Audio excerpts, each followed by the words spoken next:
वंदना मिथिला के चंदना की बार बार वंदना अयोध्या के चंदना की बार बार वंदना अयोध्या के चंदना की बार बार वंदना अयोध्या के चंदना की बार बार वंदना अयोध्या के चंदना की बार बार वंदना वंदना मानस की वंदना वाल्मीकि वंदना मानस की वंदना वाल्मीकि चंदना की बार बार वंदना वाल्मीकि चंदना की बार बार वंदना तुलसी की वंदना तुलसी की वंदना तुलसी की वंदना तुलसी की वंदना तुलसी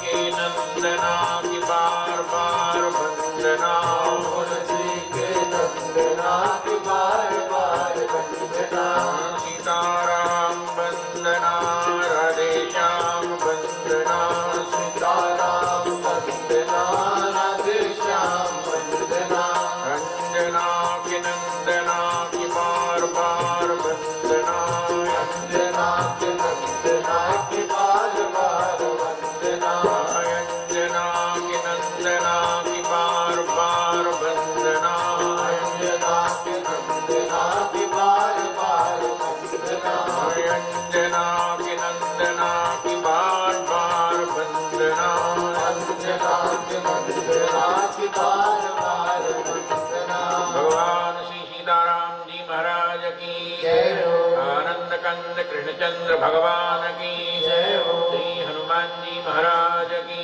जय हो। धर्म की जय हो। अधर्म का नाश हो। प्राणियों में सद्भावना हो। विश्व का कल्याण हो। गौ माता की जय हो। गो हत्या बंद हो। जनता जनार्दन की जय हो। भारत माता की जय हो। श्री राम जन्मभूमि की जय हो। श्री कृष्ण जन्मभूमि की जय हो। काशी विश्वनाथ भगवान की जय हो। काशी विश्वनाथ भगवान की जय हो। हर हर महादेव। ओम नमः परमहंसास्वादित चरण कमल चिन्मकरंदाय भक्तजनमानस निवासाय श्री रामचंद्राय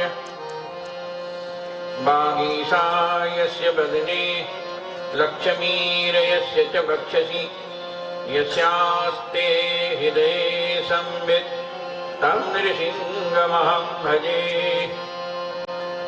श्री सीताराम गुणग्राम पुण्यारण्य विहारिणौ वंदे विशुद्ध विज्ञानौ कवीश्वर कपीश्वरौ उद्भवस्थिति संहारकारिणीं क्लेशहारिणीं सर्वश्रेयस्करीं सीतां नतोऽहं श्रीरामवल्लभां मनोजवं मारुततुल्यवेगं जितेन्द्रियं बुद्धिमतां वरिष्ठं वातात्मजं वानरयूथमुख्यं श्रीरामदूतं शरणं प्रपद्ये श्रीरामदूतं शरणं प्रपद्ये। श्री सीतानाथ समारंभां श्रीरामानन्दार्य मध्यमाम् अस्मदाचार्य पर्यन्तां वन्दे श्री गुरुपरम्पराम्। वाञ्छाकल्पतरुभ्यश्च कृपा सिन्धुभ्येव च पतितानां पावनेभ्यो श्रीवैष्णवेभ्यो नमो नमः। श्रीवैष्णवेभ्यो नमो नमः। श्रीपुरुषोत्तमसमारम्भां खजुरीतालमध्यमां श्रीरामभूषणदेवाख्यं सद्गुरुं प्रणमाम्यहम्। भवभीषज रघुनाथ जस सुनहि जिनर अरुणारि तिनकर सकल मनोरथ सिद्ध करहि त्रिशिरारि सकल सुमंगलदायक रघुनायक गुणगान सादर सुनहित तरहि भव सिंधु बिना जल जान राम चरण रति जोचः अथवा पद निर्वाण भाव सहित सो यह कथा करऊं श्रवण पुटपान राम अमित गुण सागर थाह कि पावई कोई संतन सन जस किछु सुनियो तुम ही सुनायहु सोई संतन सन जस किछु सुनियो तुम ही सुनायहु सोई। भगवान श्री सीताराम चरणारविंद मिलिंद स्वरूप शब्द ब्रह्म समाराधन तत्पर प्रकाश में विद्वत जन संत जन भगवत कथा सुधा समास्वादन पारायण महानुभाव तथा देवियों, परम सौभाग्य है आप सब लोग कई दिनों से बहराइच जिले की इस गोनार्द के पावन प्रांगण में भगवान श्री सीताराम जी की मंगलमयी दिव्य कथा सुधा का रसास्वादन कर रहे हैं। कल भगवान श्री सीताराम जी का मंगलमय दिव्य विवाह जनकपुर में संपन्न हुआ और इसके बाद विवाह के बाद भगवान श्री राम की पूरी बारात को महाराज जनक ने भोजन करवाया और सबके चरणों को महाराज ने स्वयं धोया। सादर सबके पांव पखारे जथा जोग पीढ़न बैठारे। सबके चरणों को धोया, पीढ़ा में बैठाया। धोए जनक अवधपति चरना शील स्नेह जाय नहीं बरना। महाराज जनक ने अयोध्या के राजा महाराज दशरथ का चरण धोया। इसके बाद श्री राम का चरण धोया, भरत का चरण धोया, लक्ष्मण का चरण धोया, शत्रुघ्न का चरण धोया। ये महाराज जनक ने स्वयं अपने हाथों से सबका चरण धोया। आजकल चरण धोने की परंपरा खत्म। बारात जाती है तत्काल भोजन शुरू हो जाता है। बकर सिस्टम, क्या बोलते भाई? बकर सिस्टम।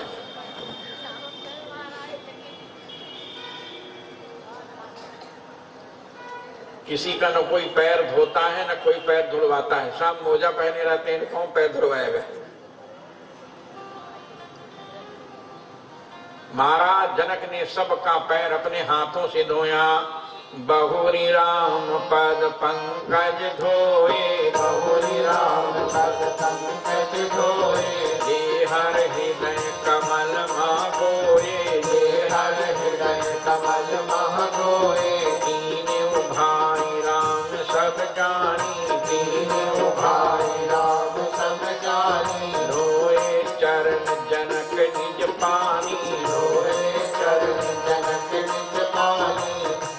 महाराज जनक ने अपने हाथों से धोया और इसके बाद सबको पीढ़ा में बैठाकर सुंदर पत्तल परोसे गए, जिस पत्तल में सोने की कील लगी थी। आजकल सोने की कील वाला पत्तल परोसेगा तो कील बचेगी एक भी? सब पत्तल की कील उखड़ जाएगी, फिर पत्ता पत्ता बचेगा, कील रहेगी नहीं। सादर लगे परन पनवारे, कनक कील मणि पान पवारे। कनक की कील, सोने की कील पत्तल में लगी हुई थी। और इसके बाद नाना प्रकार का भोजन सबको परोसा गया। नाना सुभोज्य वस्तुनि परिविश्य च तथा पुनः।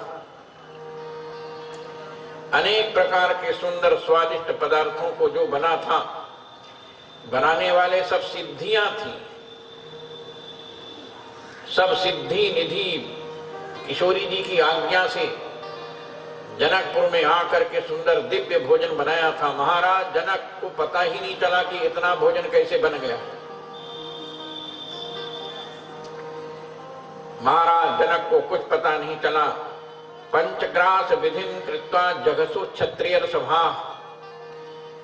हमारे शास्त्रों में लिखा है पंचग्रास की विधि होती है और विधि पूर्वक मंत्र से पंचग्रास ग्रहण किया जाता है।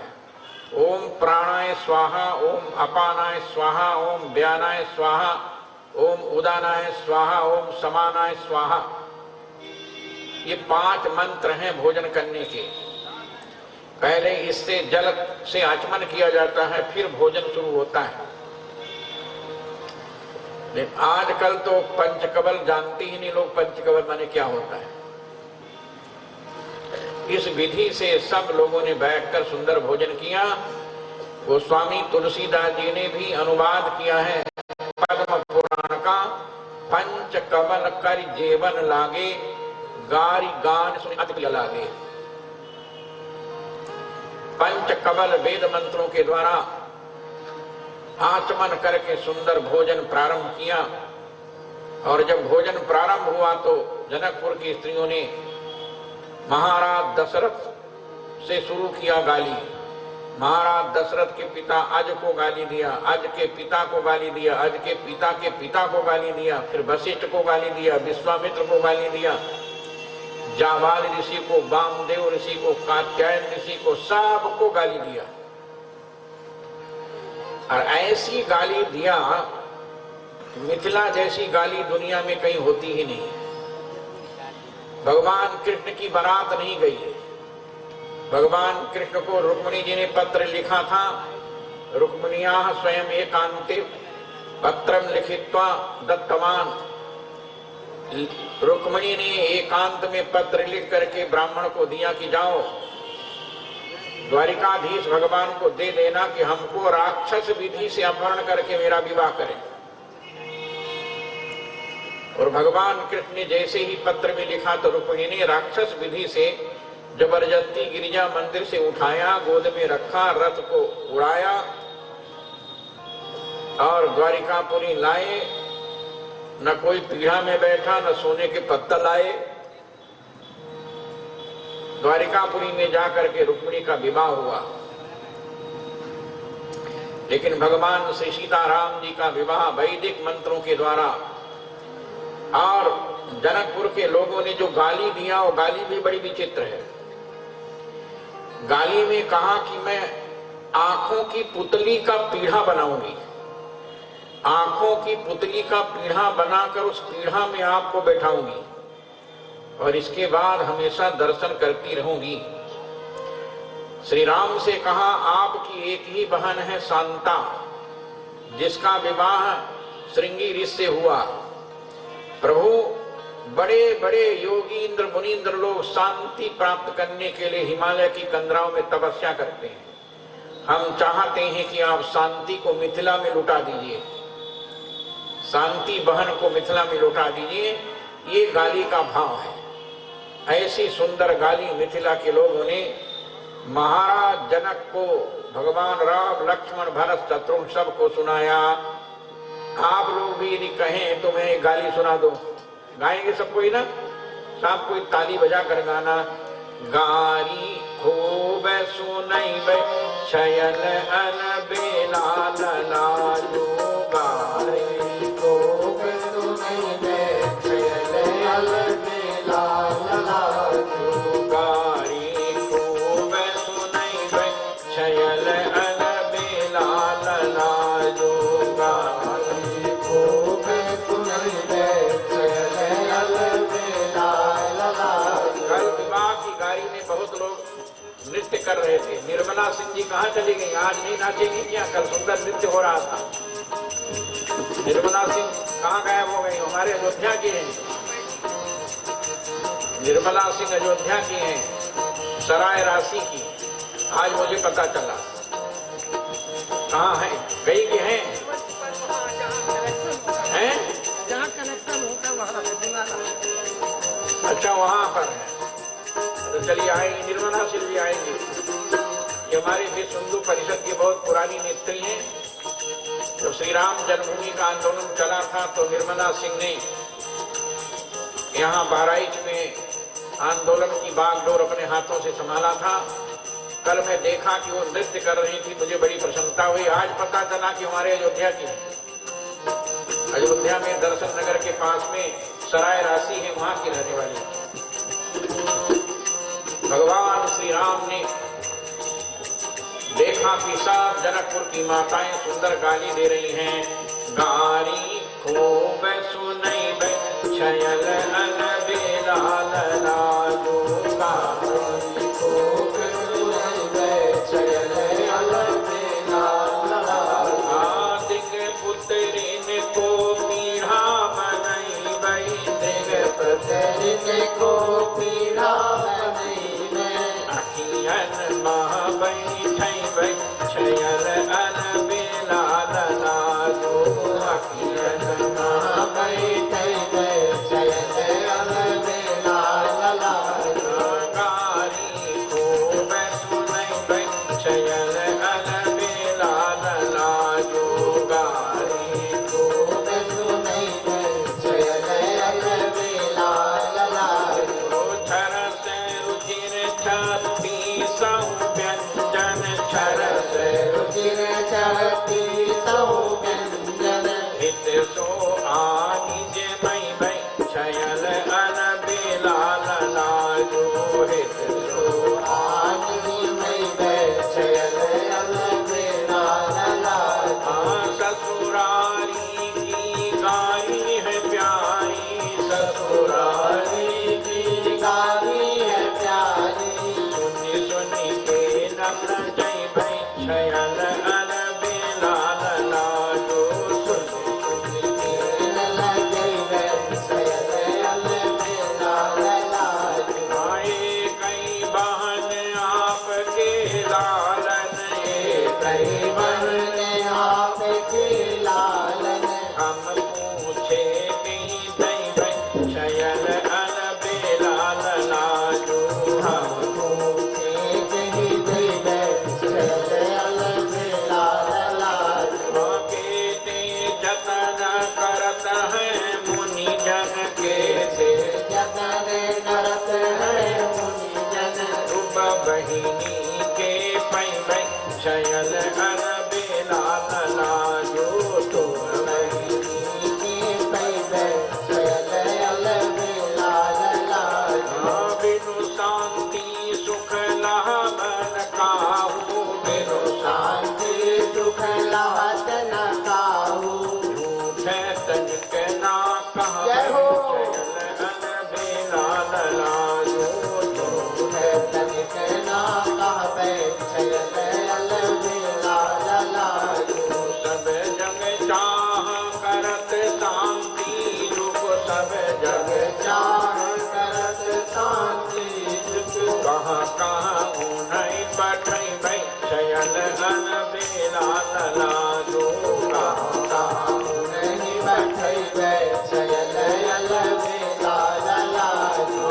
दी जय बहिनी दान मिथिला में, दी जय बहिनी दान मिथिला में। दी जय बहिनी दान मिथिला में, दी जय बहिनी दान मिथिला में। सिया अलियस पई भई छयल अन बेलाल लालू, सिया अलियस पई भई छयल अन बेलाल लालू। गारी खूब सुनई भई छयल अन बेलाल लालू, गारी खूब सुनई भई छयल अन बेलाल लालू। बोले श्री सीताराम जी महाराज की जय। सुंदर साब को जनकपुर की सखियों ने सुंदर गाली सुनाया। देवत देहि मधुर धुन गारी, लय लय नाम पुरुष और नारी। सबका नाम ले लेकर गाली सुनाया। समय सुहावनी गारी सुहावा, हसत राव सुन सहित समाजा। गाली को सुनकर भोजन करते हुए सभी के साथ में महाराज दशरथ, वशिष्ठ जी, विश्वामित्र, वामदेव, कात्यायन, जाबाल ऋषि सब लोग हंस रहे थे। लेकिन गाली देते देते राम के सौंदर्य को देखकर मिथिला की सखियां भ्रमित हो गईं। गाली देना चाहिए था अवधेश लाल को, गाली देना चाहिए था अवधेश को, जनकपुर के राजा को, लेकिन राम के रूप को देखने के बाद मति भ्रमित हो गई और अवधेश की जगह पर मिथिलेश को गाली देना शुरू कर दिया। श्री रघुवीर को देख स्वरूप भई मति विभ्रम गावनिहारी, भूल गई अवधेश के नाम तो देन लगी मिथिलेश ही गारी। राजा दशरथ वशिष्ठ जी सब हंसने लगे कि हम लोग तो सोचते थे अयोध्या वासियों को गाली मिलेगी, यहाँ राजा जनक को भी गाली मिल रही है। अमीय गारी गार्यो गरल गार कीन करतार, प्रेम बैन की जननी जुग जाने बुध न गमार। अमृत को गार कर विवाह की गारी बनाई गई है। जिस विवाह की गारी को सुनने के लिए लोग तरसते रहते हैं, फीकी पे नीकी लगे कहिए समय विचार, सबके मन हर्षित करे जो विवाह में गारी। सबके मन को विवाह की गारी प्रसन्न कर देती है। खाने वाले खिलाने वाले सब लोग प्रसन्न हो जाते हैं। इसलिए सुंदर मंगल में दिव्य गारी सुनाया सज्जनों। यही विधि सब ही भोजन कीन्हा, आदर सहित आचमन कीन्हा। सब लोगों ने प्रेम पूर्वक आचमन किया और आचमन करने के बाद सब लोग अपने अपने जनमासा में चले गए। इसके बाद जनकपुर लोगों के पास में प्रेस चला गया। ये इंटरव्यू लेने वाले जो प्रेस नहीं होते हैं, दिखाते हैं बोलो क्या कैसे लगा आपको, वैसे ही जनकपुर में प्रेस वार्ता शुरू हो गई। प्रेस वार्ता में प्रेस के लोगों ने पूछा, भाई कैसा रहा विवाह?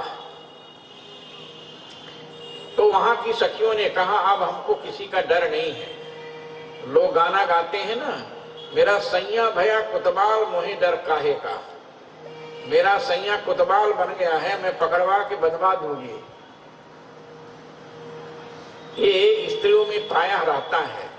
जनकपुर की सखियों ने भी कहा कि सारे ब्रह्मांड का जो मालिक था मेरा दामाद बन गया है, बहनोई बन गया है, जीजा बन गया है। अब हमको किसका डर? न किसी देवी का डर, न किसी देवता का डर। ब्रह्मांड नायक रघुनंदन श्री राम हमारे जीजा बन गए, दामाद बन गए, बहनोई बन गए, इसलिए हमको किसका डर? सब सखियों ने पत्रकारों से ही कहा, मोरा अगना में उगी गईले चांद, तखन परवाहे का। मोरा अगना में उगी गईले चांद, तखन परवाहे का। हम सब थी सियाजू की बहिनी, हम सब थी सियाजू की बहिनी। राघो बेला मेहमान, तखन परवाहे का। राघो बेला मेहमान, तखन परवाहे का। अहो भाग्य मिथिलाया गन की, अहो भाग्य मिथिलाया गन की। बाहुंजी कुटिलन धान, तखन परवाहे का। बाहुंजी कुटिलन धान, तखन परवाहे का। जिनकी कृपा की पाहु चाहत, जिनकी कृपा की पाहु चाहत। सखियों पर से मेहरबान, तखन परवाहे का। सखियों पर से मेहरबान, तखन परवाहे का। जाकर ध्यान धरत ब्रह्मादिक, जाकर ध्यान धरत ब्रह्मादिक। तकर कैलो गांठी बंधान, तखन परवाहे का। तकर कैलो गांठी बंधान, तखन परवाहे का। मोरा अगना में उगी गईले चांद, तखन परवाहे का। मोरा अगना में उगी गईले चांद, तखन परवाहे का। मिथिलापुर की सखियों ने कहा, अब मुझको किसका डर? साक्षात परब्रह्म परमात्मा मेरा दामाद बन गया है। सब लोग अयोध्या वासियों की सेवा में जुटे हुए थे। बाराती लोग तो चाहते थे कि मैं यहां से कभी अयोध्या जाऊं ही नहीं। अयोध्या वासी लोग भोजन में इतने ज्यादा तल्लीन हो गए, स्वादिष्ट भोजन खाया, सोचा ना मैं अब अयोध्या नहीं जाऊंगा, मैं जनकपुर में रहूंगा।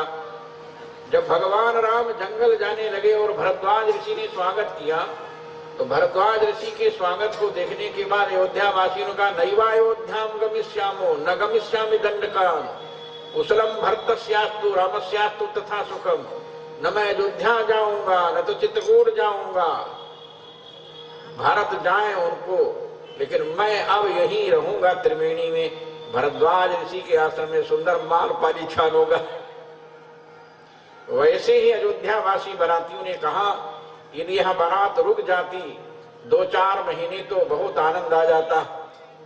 अयोध्या वासी जाना नहीं चाहते थे, लेकिन महाराज दशरथ दिन उठ विदा अवध पति मांगा, राखई जनक सहित अनुरागा। अगहन महीना व्यतीत हो गया। भगवान राम चले थे, आश्विन शुक्ल पक्ष प्रतिपदा को चले थे, नवरात्रि में, शारदीय नवरात्रि को चले थे। महाराज दशरथ से विश्वामित्र ने कहा 10 रात्रम ही रामस्य, मैं केवल 10 रात्रि के लिए राम को ले चलूंगा, बस 10 रात्रि तो केवल बक्सर में बिता दिया। फिर वहां से चले तो जनकपुर गए। जनकपुर में अगहन महीना व्यतीत हो गया। राखई जनक सहित अनुरागा, बहुत दिवस यही बीते यही भांति जन स्नेह रज बधे बराती। ऐसा लगता था स्नेह के बंधन में बरातियों को महाराज जनक ने बांध दिया है। बंधन तो बहुत है संसार में, बंधनानि खलु सन्ति बहूनि प्रेम रज्जुकृत बंधन मन्यत दारु भेद निपुणोपि खडंगरी निष्क्रियो भवति पंकज कोसे। संसार में बंधन बहुत है, लेकिन जो प्रेम का बंधन होता है वो बड़ा विचित्र होता है। लेकिन प्रेम का बंधन, स्नेह का बंधन था तो हमारे के शुक्ला जज साहब कथा सुनने के लिए यहाँ आ गए। ये प्रेम का बंधन होता है, स्नेह का बंधन होता है, संबंध का बंधन होता है। दारु भेद निपुणोपि खडंगरी निष्क्रियो भवति पंकज कोसे। लकड़ी को जो भौरा काट कर बाहर निकल आता है, यदि सूर्यास्त हो जाए और कमल की पंखुड़ियों के अंदर भौरा बंद हो गया, तो फिर भौरा रात्रि को कमल को काट करके बाहर नहीं निकल सकता है। इसीलिए लकड़ी काटने में निपुण, बड़े बड़े काट को चीर करके बाहर निकलने वाला भौरा कमल से इतना प्रेम करता है कि कमल की पंखुड़ियों को काट करके बाहर नहीं निकलता, रात्रि को उसी में बंद हो जाता है। प्रेम का बंधन ऐसा होता है सज्जनों। प्रेम के बंधन को महाराज दशरथ तोड़ नहीं पाए। अगहन महीना बीतने के बाद फिर पूष महीना आ गया। पूष में कहा महाराज जनक ने खरमास में लड़की की विदाई नहीं की जाती, कन्या की विदाई होती है पूष महीने में। बोलो भाई बहराइच के लोगों, कन्या की विदाई पूष महीने में नहीं होती है। महाराज जनक ने कहा महाराज दशरथ से कि आप अपने गुरु वशिष्ठ जी से पूछ लीजिए, यदि वो कह दें कि खरमास में पूष महीने में कन्या की विदाई होती है तो हम विदाई कर दे। तो महाराज दशरथ ने गुरु वशिष्ठ जी से पूछा, कहा नहीं, खरमास में कभी भी विदाई नहीं होती है। पूष महीना बीत गया। पूष महीना बीत गया, फिर भी 14 जनवरी नहीं आई। 14 जनवरी जब आएगी, 14 जनवरी के बाद संक्रांति, सूर्य उत्तरांचल की ओर जाते हैं, उत्तरांचल में ही शुभ माना जाता है। तो आधा माघ बीत गया।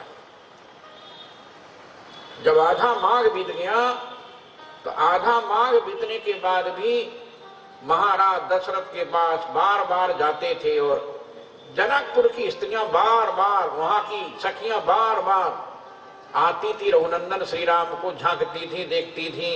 मैया सुनैना डर गई, कहीं मेरे दामाद पर नजर न लग जाए, टोना न लग जाए। इसलिए मैया सुनैना रघुनंदन श्री राम का रोज टोना झाड़ती थी और भगवान श्री राम से कहती थी बाहर मत निकलना, ये जनकपुर के लोग आपको टोना लगा देंगे। ललन पर टोना जनी को डारो, ललन पर टोना जनी को डारो, ललन पर टोना जनी को डारो, ललन पर टोना जनी को डारो। मिथिलापुर की नारी सब मिली, मिथिलापुर की नारी सब मिली, आपन नैन संभारो, टोना जनी को डारो, आपन नैन संभारो, टोना जनी को डारो।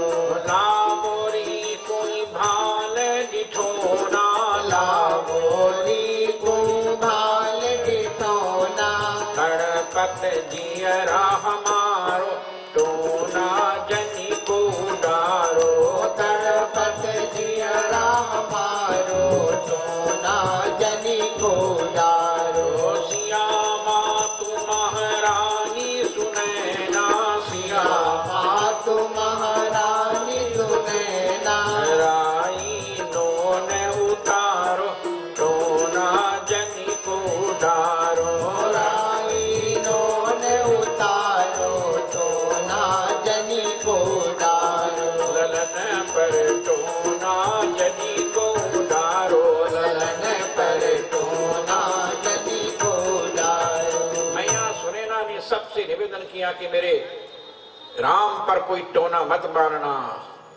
ये रोज अयोध्या वासियों के पास जनकपुर वासी लोग जा करके दर्शन करते थे और अयोध्या वासी पूरा मगन रहते थे। अथरात्र्याम व्यतीतायाम विश्वामित्रो महामुनिः आपृष्ट्वा तौ च राजानौ जगामोत्तम पर्वतम। जब माघ शुक्ल पक्ष पंचमी दिन आया तब विश्वामित्र जी ने कहा मैंने अपनी बहन सत्यवती को, जो कौशिकी नदी बन करके हिमालय से बहती है, मेरी बहन सत्यवती ने कहा था भैया मेरे तट पर आकर के तपस्या करना तो मुझको प्रसन्नता होगी। इसलिए विश्वामित्र राजा जनक से और महाराज दशरथ से विदा लेकर, आज्ञा लेकर उत्तर पर्वत की ओर चल दिए। विश्वामित्र के जाने के बाद ध्यान रखिएगा, रामचरितमानस में विश्वामित्र जी भगवान राम की बराती के साथ में गए, लेकिन श्रीमद् वाल्मीकि रामायण में विश्वामित्र जी ने अपनी बहन गंडकी, शालिग्रामी, कौशिकी, ये तीनों नदियां जहां आके मिलती हैं, नेपाल का बॉर्डर है, जनकपुर से आगे पर्वत के किनारे,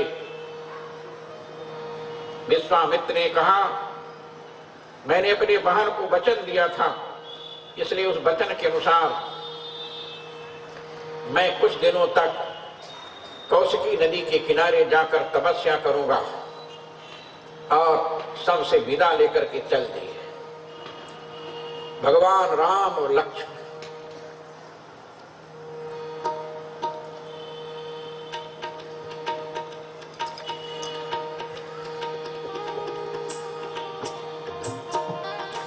गुरुदेव विश्वामित्र ने इतना अस्त्र शस्त्र का दान दिया था, भगवान श्री राम दौड़ पड़े, लक्ष्मण और भगवान राम दोनों बहुत दूर तक विश्वामित्र।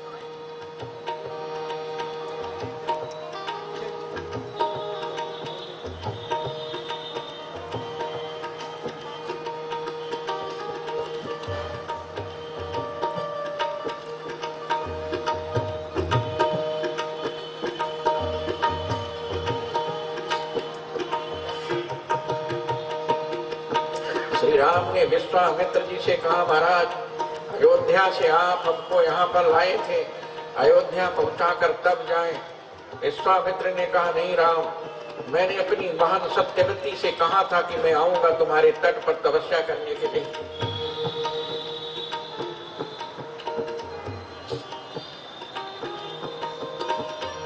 इसलिए राम मैं तुमको आशीर्वाद देता हूँ और फिर समय हमको मिलेगा तो मैं बीच में जरूर आ करके अयोध्या में फिर से तुम्हारा दर्शन करूंगा।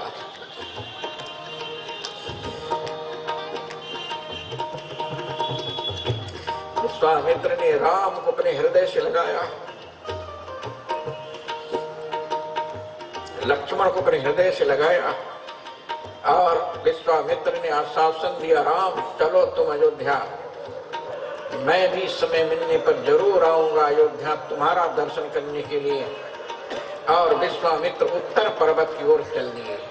आपृष्ट्वा तौ च राजानो जगामोत्तर पर्वतम विश्वामित्रे गते राजा वैदेहम मिथिलाधिपम। विश्वामित्र के जाने के बाद महाराज दशरथ ने मिथिलाधिपति महाराज जनक को बुलाया और कहा कि अब हमको आज्ञा दीजिए और मैं अब बारातियों को साथ मिले करके अयोध्या चलो,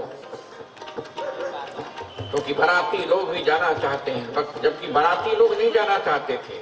जनकपुर के सुख समृद्धि को देखकर, सुंदर भोजन व्यवहार को देखकर अयोध्या वासी लोग अयोध्या नहीं जाना चाहते थे, लेकिन फिर भी महाराज दशरथ ने महाराज जनक से आज्ञा मांगा और आपृष्ट्वैव जगामासु राजा दशरथापुरी।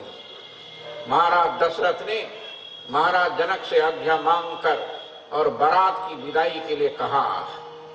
जब बारात की विदाई होने लगी तो 1 करोड़ चांदी, 1 करोड़ स्वर्ण मुद्रा, 1 लाख घोड़ा, 25,000 रथ, 10,000 हाथी। महाराज जनक ने महाराज दशरथ को विदाई में दिया। आजकल विदाई में कम पैसा देते हैं लोग, लेकिन दहेज में ज्यादा पैसा देते हैं। बिना दहेज के बेटी की शादी नहीं होती और बहुत सी बेटियां ये देश के अंदर जला दी जाती हैं, मार दी जाती हैं। और दहेज की इस कुप्रथा को समाप्त करने के लिए सरकार ने बहुत प्रयास किया, लेकिन इसके बाद भी इस देश के अंदर दुर्भाग्य है। 40-40 साल की लड़कियां दिल्ली में मैंने देखा, हरिद्वार मैंने देखा, ऋषिकेश में मेरी कथा हो रही थी। 35 साल की एक लड़की, करीब 15 लड़कियां थी, दिल्ली से आई थी। कथा सुनने के बाद हमसे मिली तो मैंने पूछा कि आप लोग के घर वाले कहाँ हैं? कहा नहीं महाराज, हम लोगों ने शादी नहीं किया। मैंने पूछा क्यों? कहा हमने प्रतिज्ञा किया है कि मेरे पिता दहेज दे करके जब पति से शादी करेंगे तो पति ले जाएगा, हमको जला देगा, इसलिए मैंने प्रतिज्ञा किया है कि शादी करूंगी ही नहीं, अपने पिता को क्यों कष्ट दो। और इस देश के अंदर लाखों करोड़ों ऐसी लड़कियां हैं जो डर के मारे कि मैं जला दी जाऊंगी, मार दी जाऊंगी, मेरे पिता दहेज के नाते परेशान हो गए, इसलिए शादी नहीं किया।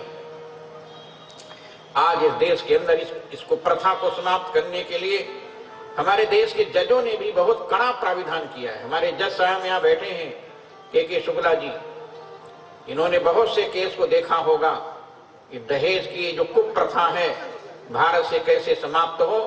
इसके लिए मैं देश के संविधान में तो बना हुआ है, कानून तो बना हुआ है, लेकिन लोग कानून का पालन नहीं करते हैं सज्जनों, और यही कारण है कि लड़कियां जलाई जाती हैं, लड़कियां मारी जाती हैं। मैं उदाहरण देना चाहता हूं, अब झारखंड में चला गया बैजनाथ धाम। बैजनाथ धाम के पास में रोहिणी एक गांव है। रोहिणी जहां से शिवरात्रि के दिन भगवान शंकर के विवाह की मोर जाती है। बहुत पहले, आज करीब 30 साल पहले, मैं सन 81-82 की बात बता रहा हूँ, 83-84 की बात बता रहा हूँ। बीना झा नाम की एक लड़की, मैं जब वहां कथा कहने के लिए गया तो संयोग से उसी के घर में रुका हुआ था। उसकी शादी हुई, सिंदरी के इंजीनियर के साथ में शादी हुई, और उस इंजीनियर ने उस लड़की को जला दिया। संयोग से जब बच गई और उस लड़के को जब पकड़ा गया तो उसने कहा मैंने 3 शादी किया है, 2 लड़की को जलाया, वो तो मर गई, लेकिन एक कैसे बच गई। वो इंजीनियर था, तनख्वाह पाता था उस समय 55,000 उसकी तनख्वाह थी। बहुत बड़ा इंजीनियर था। सिंदरी मिल है, सिंदरी मिल है। मैं गया उसको देखने के लिए, तो उसने बताया इस ढंग से उसको जलाया गया। बाद में उसको सजा हुई, और जिन जिन लड़कियों को जलाया गया था उनके पिता को बुला करके जज साहब ने उसको दंड दिया। सज्जनों, हमारे हिंदू धर्म शास्त्रों में विवाह में दहेज से विवाह नहीं किया जाता था। मैंने कल बताया था, कल या परसों बताया था कि जो पिता अपनी बेटी को बेचता है वो रौरव नरक जाता है, और जिस बेटी के लिए इस प्रकार सौदा किया जाता है ऐसा शास्त्र में निषिद्ध है। महाराज दशरथ ने कोई सोना चांदी की मांग नहीं किया था, पैसे की मांग नहीं किया था। यदि पैसे की मांग होती तो महाराज दशरथ कह देते महाराज जनक से कि मैं अपने बेटे की शादी तब करूंगा जब तेरे 1 करोड़ रुपया लूंगा। लेकिन महाराज शादी करने के बाद महाराज जनक ने अपनी इच्छा से इतना सब कुछ दिया। आज मैं निवेदन करना चाहता हूं सज्जनों, महाराज दशरथ की विदाई जब होने लगी, मां परांबा जगदम्बा जगत जननी जानकी को अपनी गोदी में लेकर सुनैना मैया और महाराज जनक बार बार रुदन करते हुए अपनी बेटी को अपने हृदय से लगाया। लीन राय और लाई जानकी मिटी महामर्याद ज्ञान की। जहां पर ज्ञान की मर्यादा समाप्त हो गई, ज्ञान की मर्यादा समाप्त, ज्ञानी नहीं महाज्ञानी, महाज्ञानी नहीं विदेह, महाराज विदेह, जिनको देह का आभास नहीं, लेकिन बेटी की विदाई में महाराज जनक की क्या स्थिति थी। सज्जनों, श्रुत्वा स्वगमनम सकौशलपुरे बाष्पाणि सीता दृशो। सीता के विदाई के समाचार को सुनने के बाद महाराज जनक को बड़ा कष्ट हुआ, और महाराज जनक के अलावा वहां रहने वाले सभी लोगों को कष्ट हुआ। सिंह चलत व्याकुल दुख भारी, होई सगुन सो मंगल राशि। सीता जी की विदाई के समय चारों ओर लोग व्याकुल होकर के बिलक बिलक करके रो रहे थे। शाकुंतलम में महाकवि कालिदास जी ने लिखा है, कण्व ऋषि जंगल में रहते थे, और जब राजर्षि भरत ने शकुंतला के साथ में विवाह किया और शकुंतला की जब विदाई होने लगी तो कण्व ऋषि जंगल में, कण्व ऋषि जो विरक्त थे, संत शिरोमणि थे, वो बार बार शकुंतला को अपने हृदय में लगाकर रो रहे थे। यास्यत्यद्य शकुंतले हृदयं संस्मृत्य मुत्कंठया कंठस्तंभित बाष्पवृत्य कलुषः चिंता जड़म दर्शनम। बार बार हृदय से लगा करके बेटी की भांत कन्या की विदाई करते समय ऐसा लगता था कि वहां के मृग लोग जो घास चरे थे, घास उनके मुंह में था, न अंदर जाता था न बाहर जाता था। वैक्रव्यम मम तादृशी स्मिदम स्नेहादरण्यो कसा विद्यन्ते गृहण कथम न तनया विश्लेष दुखैर्जन। वहां के लोगों में इतना दुख था कि पत्ते भी रो रहे थे, पेड़ भी रो रहे थे, झुक झुक करके बार बार। उद्गलित दर्भ कमल मृगा परित्यक्त नर्तना मयूरा। मयूरों ने नर्तन नृत्य करना छोड़ दिया था, मृगों ने अपने मुख में जो लिया था उसको छोड़ दिया था, और वहां सभी लोग अश्रु से पूरित हो गए थे। वही स्थिति आज महाराज जनक की थी। महाराज जनक ने भगवान श्री राम से कहा, प्रभु मैं कैसे कहूं कि आप यहां जाएं। गोस्वामी तुलसीदास जी ने लिखा, राम करो की भांति प्रशंसा, राम करो की भांति प्रशंसा, मुनि महेश मन मानस हंसा, मुनि महेश मन मानस हंसा, करहि जोग जोगी जेहि लागी, करहि जोग जोगी जेहि लागी, मोह मोह ममता मन त्यागी, मोह मोह ममता मन त्यागी, व्यापक ब्रह्म अलखय विनाशी, चिदानंद निर्गुण गुण राशि। ब्रह्म व्यापक है, अलख है, अविनाशी है, चिदानंद है, वो निर्गुण है। हमारा भगवान निर्गुण है। ये वेदांत के सबसे बड़े विद्वान महाराज जनक, जिन्होंने सुखदेव जी को विद्याध्ययन कराया था, आज निर्गुण ब्रह्म की व्याख्या कर रहे हैं। वो ब्रह्म व्यापक है, वो अलख है, अविनाशी है, वो चिदानंद है, जिसको मन के समेत वाणी जान नहीं सकती, जिसको वेद नहीं जान सकता, जिसको तर्क अनुमान नहीं कर सकता। यत्र तर्का तर्का होती। हमारा भगवान निर्गुण है। सज्जनों, जब राम जन्मभूमि मुकदमा चल रहा था तो कुछ लोगों ने कहा था हिंदू धर्म का भगवान जब निर्गुण है, निराकार है, तो मंदिर कहां से, स्थान कहां से। सज्जनों, शायद उन लोगों ने हमारे वेदांत शास्त्र को, व्याकरण शास्त्र को पढ़ा नहीं होगा। निर्गुण का अर्थ होता है निर्गच्छन्त गुणा यस्मात् असौ निर्गुणः। जिस परमात्मा से दुनिया का समस्त गुण निकलता, उस परमात्मा का नाम निर्गुण है। जब श्री सुखदेव जी श्रीमद् भागवत की कथा कह रहे थे तो राजा परीक्षित ने जब सुना कि परमात्मा निर्गुण है, तो महाराज परीक्षित ने श्री सुखदेव जी से कहा कि जब निर्गुण है तो निर्गुण माने क्या होता है। कहा निर्गुण माने जिसमें कोई गुण न हो। आजकल लोग यही व्याख्या करते हैं, जिसमें कोई गुण न हो उसको निर्गुण बोलते हैं। श्री सुखदेव ने कहा नहीं, निर्व्याकरण का उपसर्ग है। व्याकरण में एक सूत्र है, निरादया क्रांताद्यर्थे पंचम्या। निर आदि उपसर्ग पंचमी में होते हैं। जहां से वस्तु का पार्थक्य होता है वहां पंचमी विभक्ति होती है। जैसे वृक्षात पत्राणि पतन्ति, वृक्ष से पत्ते गिरते तो वृक्ष में पंचमी विभक्ति हो गई। जैसे कुआं से जल निकालता है तो कुपात जलम निस्सारित, कुएं में पंचमी विभक्ति हो गई। ठीक उसी प्रकार जहां से गुण निकलते हैं, कहां से, परमात्मा से। निर्गच्छन्त गुणा यस्मात् असौ निर्गुणः। जिस परमात्मा से दुनिया का समस्त गुण निकलता, उस परमात्मा का नाम निर्गुण है। तो सुखदेव जी से राजा परीक्षित ने कहा कितने गुण निकले। तो श्री सुखदेव जी ने राजा परीक्षित को बताया, सत्यम शौचम दया शांति त्यागा संतोष आर्जवम समोदमस तपः साम्यम तितिक्षो प्रतिश्रुतम ज्ञानम विरक्त रैश्वर्यम शौर्यम तेजो बलम स्मृति प्रागलभम प्रश्रया शीलम सयोजो बलम भगा एते चान्यच बहुवो नित्यायत्र महागुणा प्रार्थ्या महत्तविच्छद्भिर्न वियन्त्यस्मै कर्चित्। इतने गुण निकले। तो निकले तो कहां गए। जब ये निकले तो भगवान की परिक्रमा करने लगे। तो भगवान का नाम हो गया आगुण। आगुण माने होता आसमन्ताद् गुणा परिभ्रमन्त्यस्यास्य गुणः। जिस परमात्मा की चारों ओर गुण परिक्रमा करे उस परमात्मा का नाम आगुण होता है। तो भगवान ने पूछा कि तुम क्यों परिक्रमा कर रहे हो। तो गुणों ने कहा प्रभु मैं आपसे निकला हूं, इसलिए कहां जाऊं आपको छोड़कर। तब भगवान ने कहा चले जाओ हमारे संतों के पास, भक्तों के पास चले जाओ। तो संतों के पास, भक्तों के पास सभी गुण आए। श्रीमद् भागवत में लिखा है स्यास्ति भक्तिर् भगवत्य किंचना सर्वैर गुणैः तत्र समासति सुरा हराव भक्तस्य कुतो महद्गुणा मनोरथे नाशते धावतो वही।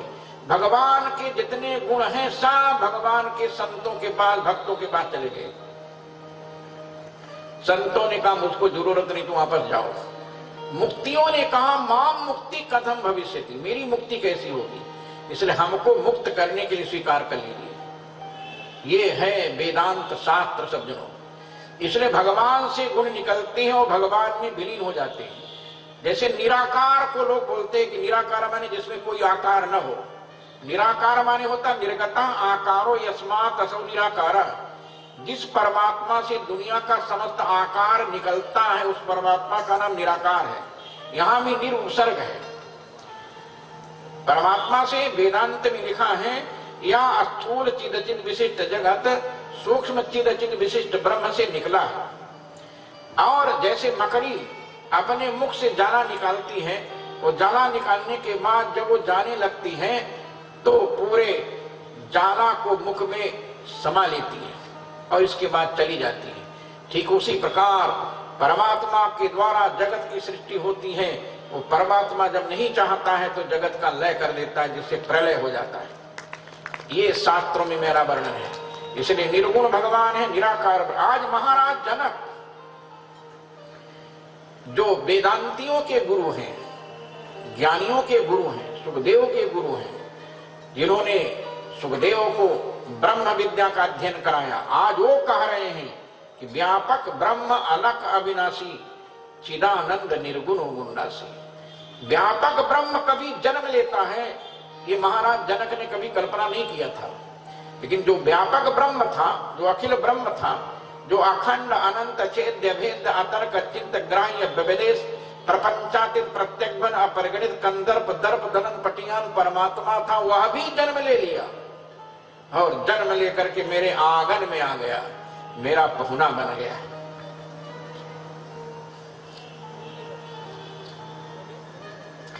मेरा दामाद बन गया। क्या बताऊं राम, महिमा निगम नेति कही कही, जो तिहु काल एक रस रहे। जिसकी महिमा वेद बार बार ना इति कहकर गाता है। हे राम, अद्य में सफलम जन्म रामत्वाम सहसीतया। आज मेरा जन्म सफल हो गया कि मैं राम के साथ में सीता का दर्शन कर रहा हूं। मैंने सीता को अपनी बेटी मानता, लेकिन सीता ब्रह्म की आह्लादनी शक्ति है। अब मुझे पता चला जब सीता राम का विवाह हुआ, यो हम रामस्य ससुरश्चेदि लोके प्रथम गता। आज मैं कितना बड़ा भाग्यशाली हूं कि मैं राम का ससुर बन गया, राम मेरे दामाद बन गए। ये जीवन में कभी मैंने सोचा नहीं था। मैं तो निर्गुण ब्रह्म को मैं भी जानता था, निराकार ब्रह्म को मैं भी जानता था कि वो ब्रह्म का कभी अवतार नहीं होता, ब्रह्म कभी रूप नहीं धारण करता। सहज विराग रूप मन मोरा, थकित होत जिम चंद चकोरा। पहले दर्शन में ही महाराज जनक ने कहा था, क्या बताऊं राम, नेत्रों का विषय भगवान हो सकता है, नेत्रों का विषय प्रभु हो सकता है, ईश्वर हो सकता है, जगदीश्वर हो सकता है। मैंने इसकी कल्पना नहीं किया था। लेकिन आज मेरा सौभाग्य है कि जो नेत्रों का विषय नहीं था वो ब्रह्म, वो परमात्मा आज नेत्रों का विषय हो गया, नेत्रों से दिखाई दे रहा है। नयन विषय मोकहु भयो, सो समस्त सुख मूल, सभई लाभ जग जीव का भय ईश अनुकूल। जब ईश्वर अनुकूल हो जाता है तो सब अनुकूल हो जाता है। हे राम, आज तक मैंने कभी किसी से कुछ मांगा नहीं, मैंने केवल दिया है लोगों को। और फिर कोई दामाद से ससुर कभी मांगता नहीं, बल्कि दामाद को ससुर देता है। लेकिन मैं आज उस परंपरा से हटकर अपने दामाद से कुछ मांगना चाहता हूं।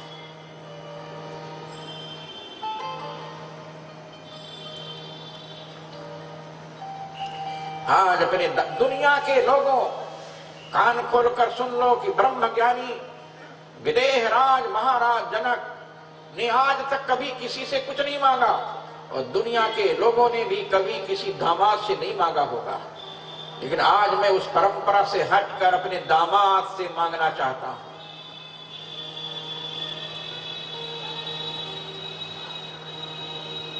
शायद दुनिया में ब्रह्म पहली बार किसी का दामाद बन रहा है। सतयुग में नरसिंह भगवान ने विवाह नहीं किया, 12 भगवान ने विवाह नहीं किया, लेकिन त्रेता में राम ने, ब्रह्म ने पहली बार विवाह किया, द्वापर में कृष्ण ने। इसलिए महाराज जनक ने कहा कि आज मैं उस ब्रह्म से, परमात्मा से, दामाद से मांग रहा हूं, यदि मैं अनुग्रहो राम तवास्ति मधुसूदन, तद भक्ति संगत तदेदि राम भक्ति तदास्तु में। हे राम, मैं आपसे ही चाहता हूं कि आप के मंगल में दिव्य चरणारविंदों में मेरी भक्ति सदैव बनी रहे, यही मुझको दे दीजिए। ये भक्ति चाहिए। मम भक्ति सदास्तु वही, मेरी भक्ति आपके मंगल में दिव्य चरणारविंदों में बनी रहे।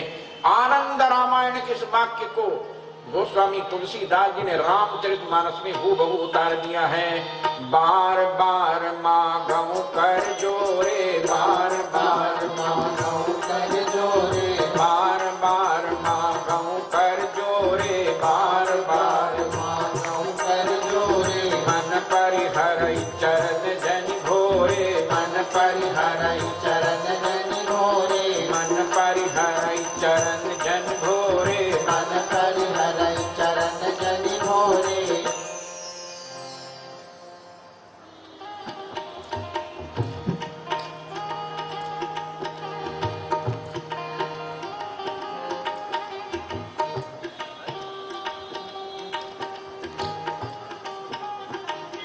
महाराज जनक ने जब भगवान राम से वरदान मांगा तो भगवान श्री राम उठकर खड़े हो गए और महाराज जनक से ने कहा कि आपने जो मांगा है मैं देता हूं, लेकिन रीवा नरेश महाराज रघुराज सिंह देव भगवान राम के और भगवती सीता के बहुत भक्त थे, सीता को अपनी बहन मानते।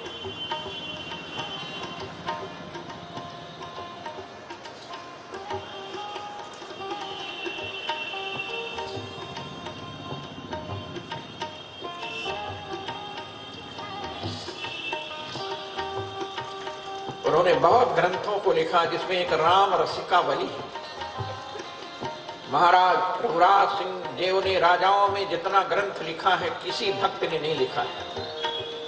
महाराज रघुराज सिंह जी देव श्री राम के चरणों में गिरकर बोले, प्रभु अब आप ससुराली छोड़कर अयोध्या मत जाइए। और मैं बताऊं, जब मैं जनकपुर में राम कथा कह रहा था और भगवती सीता के विदाई का दिन आया तो जनकपुर के जितने संत लोग थे कथा में कोई नहीं आया। तो मैं दूसरे दिन संतों के आश्रम में गया, मैंने पूछा क्यों नहीं आए कथा में, रोज आते थे। कहा महाराज आप मेरी बहन सीता को जनकपुर से अयोध्या पहुंचाएंगे।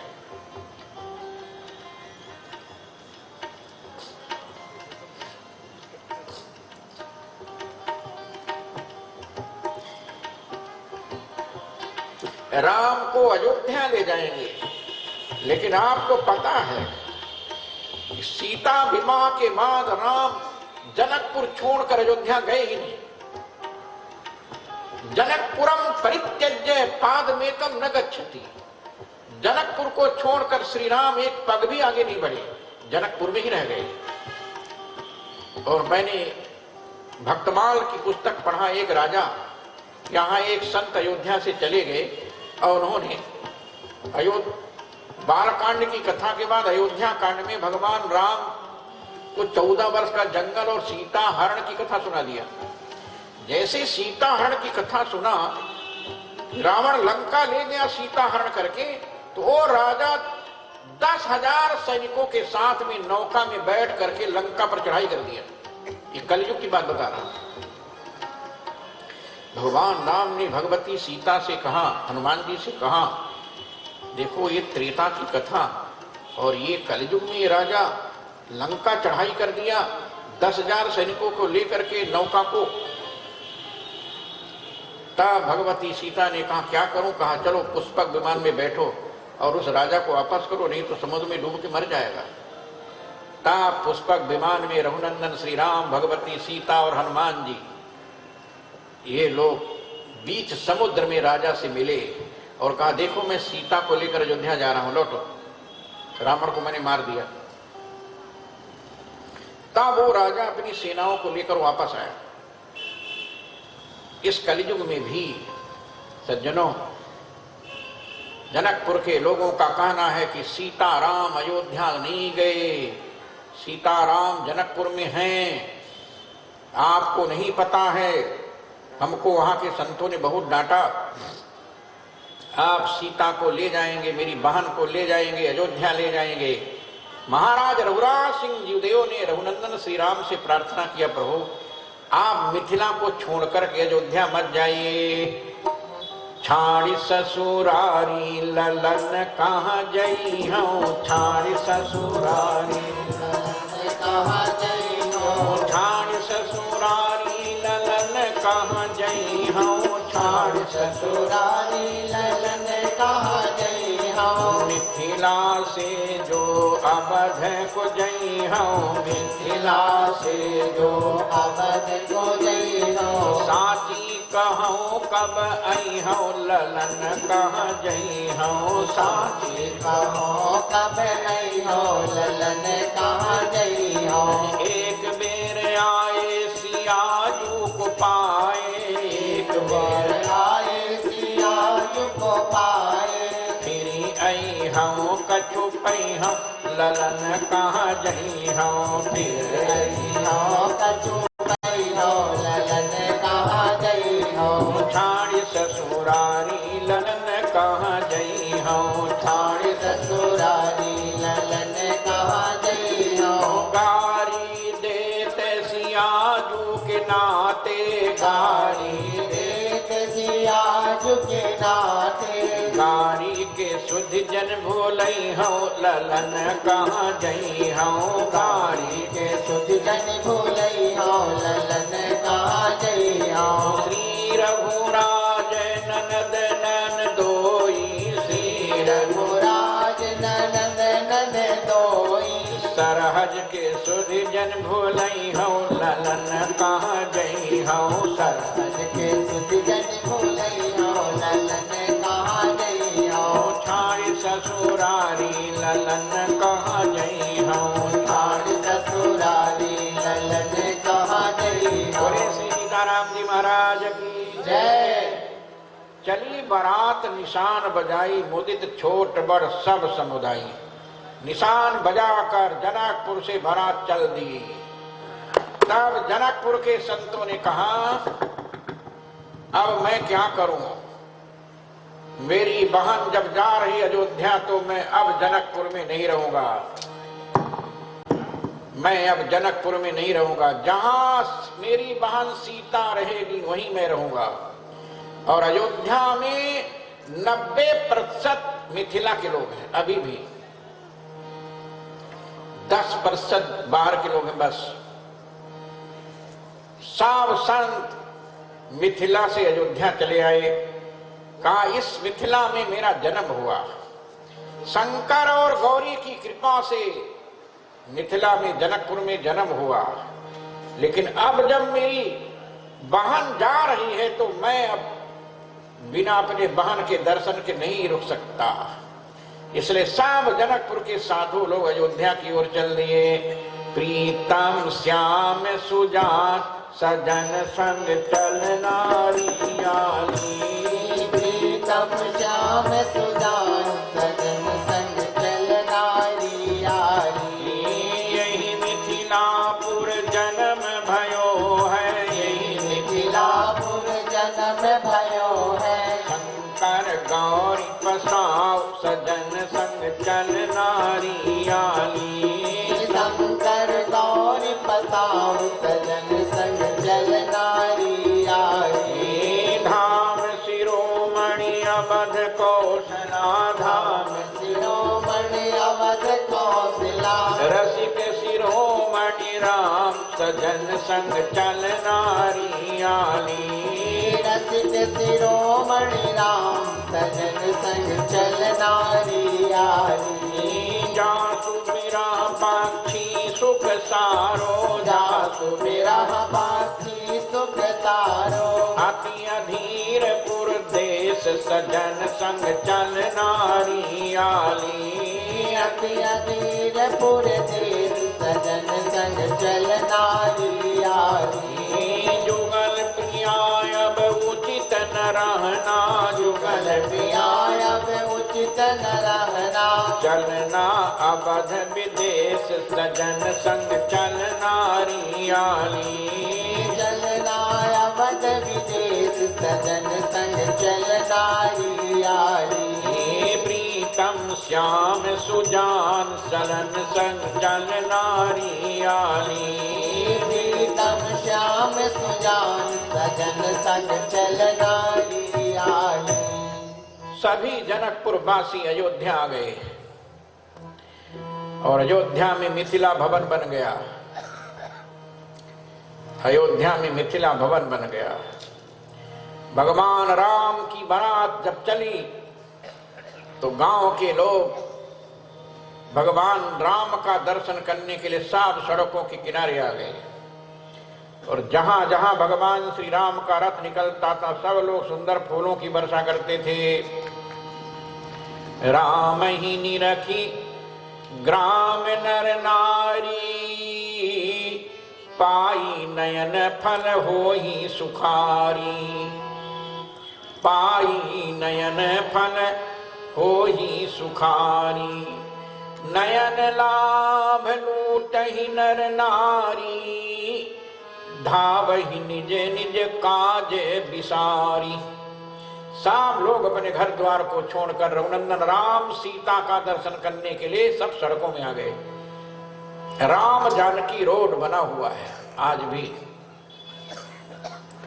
राम जानकी रोड में सब जगह जगह, अभी भी आप जाएंगे तो रास्ते में जगह जगह मंदिर बने हैं और वहां बताते हैं राम जी यहाँ रुके थे, बारात यहाँ रुकी थी, गांव के लोगों ने यहाँ भोजन कराया था, यहाँ पानी पिलाया था।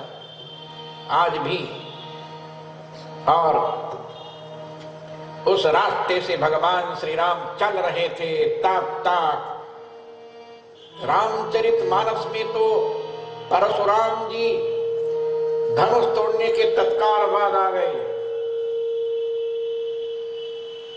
श्री राम जी जब चले तो परशुराम जी धनुष तोड़ने के बाद तत्काल रामचरितमानस में आ गए, लेकिन श्रीमद् वाल्मीकि रामायण में रास्ते में मिले। श्रीमद् वाल्मीकि रामायण में परशुराम जी रास्ते में मिले। आयौ भृगुकुल कमल पतंगा, आ गए। महाराज दशरथ ने देखा चारों ओर आंधी तूफान, कुछ दिखाई नहीं दे रहा था। इतनी तेजी से आए कि जैसे तूफान बवंडर चलता है वैसे कुछ दिखाई नहीं दिया। और जब आंधी तूफान समाप्त हुआ तो राजा दशरथ के रथ के सामने परशुराम जी खड़े हो गए। ददर्श भीम शंकासम जटा मंडल धारिणम भार्गवम जामदग्नियम राजा राज विमर्दनम, राजाओं के राज को समाप्त करने वाले भगवान परशुराम जी महाराज दशरथ के रथ के सामने आकर के खड़े हो गए। अस्कंधे चासज्य परसुम धनुर्विद्युत गणोपमम, कंधे पर फरसा और धनुष बाण और पीठ पर तोणीर बंधा हुआ था। प्रगृह सरमुग्रम च त्रिपुर घन्नम यथा शिवम, जैसे त्रिपुरासुर का वध करने के लिए भगवान शंकर त्रिपुरा की पहाड़ी कैलाश जिले में खड़े होकर के 1 साल तक प्रतीक्षा किए, तब तीनों पुर आपस में मिले, तब भगवान शंकर ने पिनाक के द्वारा त्रिपुरासुर का वध किया था। ठीक उसी प्रकार भगवान परशुराम जी अचानक आ गए। गोस्वामी तुलसीदास ने लिखा, गौर शरीर भूति भल भ्राजा, गौर शरीर भूति भल भ्राजा, भाल विशाल त्रिपुंड विराजा, भाल विशाल त्रिपुंड विराजा, वृषभ कंध और बाहु विशाला, वृषभ कंध और बाहु विशाला, चारु जने रुमाल मृगछाला, चारु जने रुमाल मृगछाला, हरे कटि मुनि बसन तून दुई बाधे, धनुषर कर कुठार कल कांधे। हाथ में बाण और दाहिने हाथ में बाण और बाएं हाथ में धनुष और कंधे पर फरसा। कटी मुनि बसन, कमर में मृग चर्म बंधा हुआ था और 2 तोड़ीर रखे थे। एक तोड़ीर लोग बांधते, लेकिन दोनों कंधों पर 2 तोड़ीर था। 2 तोड़ीर जिसमें बाण भरा हुआ था, जिसमें पूरा बाण भरा था। पंथ मिले भृगुनाथ हाथ फरसा लिए, डांटे आंख दिखाए कोप दारुण किए। हाथ में फरसा लेकर महाराज दशरथ के रथ के सामने, जिस पर श्री राम जी विराजमान थे, खड़े हो गए। खड़े होकर भगवान राम से कहा, राम दशरथे वीर वीर्यंते सुरेते भूतम, ऐ राम, ऐ दशरथ के बेटे राम, मैंने तुम्हारे अद्भुत वीरता को अपने कानों से सुना है। तद अद्भुतम अचिंत्यम च भेदनम धनुषस्तथा, आपने अद्भुत धनुष को, जिसकी कोई कल्पना नहीं किया था कि इसको कोई तोड़ सकता है, आपने उस धनुष को अपने बाएं हाथ से उठाकर दाहिने हाथ से प्रत्यंचा खींच करके तोड़ दिया। तच्छ्रुत्वा अहम अनुप्राप्तो धनुर्गृह्या परम शुभम, मैंने सुना है कि आपने उस धनुष को तोड़ दिया। वो मेरे आराध्य भगवान शंकर का धनुष था। आपकी वीरता को मैंने सुना है,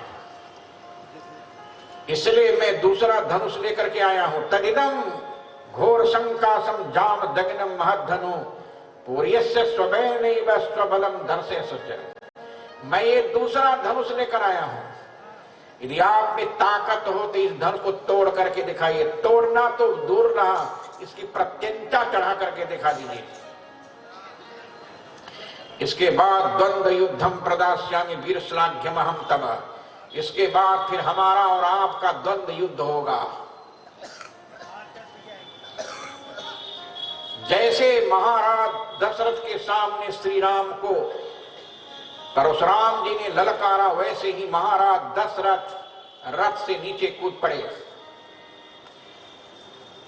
और परशुराम के चरणों में गिरकर हाथ जोड़ा। महाराज बालानाम मम पुत्राणाम अभयम दातुमर्हसि। ये मेरे छोटे छोटे बच्चों को अभय करिए।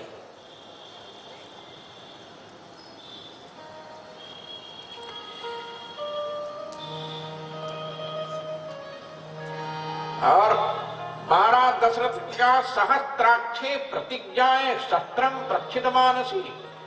देवराज इंद्र के सामने आपने शस्त्र न ग्रहण करने की प्रतिज्ञा किया था, फिर भी आप धनुष बाण और हर्षा ले करके आज मेरे बेटे राम के सामने अचानक कैसे खड़े हो गए। हे प्रभु, मम सर्व विनाशाय संप्राप्तस्तम महामुनि।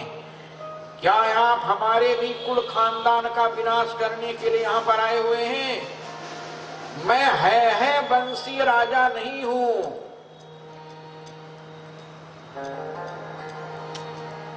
महाराज दशरथ ने कहा, मैं है बंसी राजा नहीं हूं, मैं रघुवंशी राजा हूं, इक्ष्वाकुवंशी राजा हूं। आपने तो है बंसी राजाओं को मारने की प्रतिज्ञा किया था। मैं रघुवंशी हूं, मैं इक्ष्वाकुवंशी हूं। न चैकस्मिन् हते रामे सर्वे जीवा महेमयम्।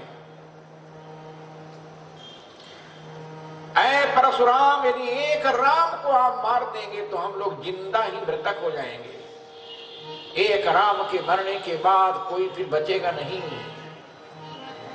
लेकिन परशुराम ने अनादृत्य तो तद वाक्यम राममेवाभ्यभाषत। परशुराम ने राजा दशरथ को फटकार करके एक किनारे किया। हट राजा दशरथ, मैं तुमसे बात करने के लिए नहीं आया हूं।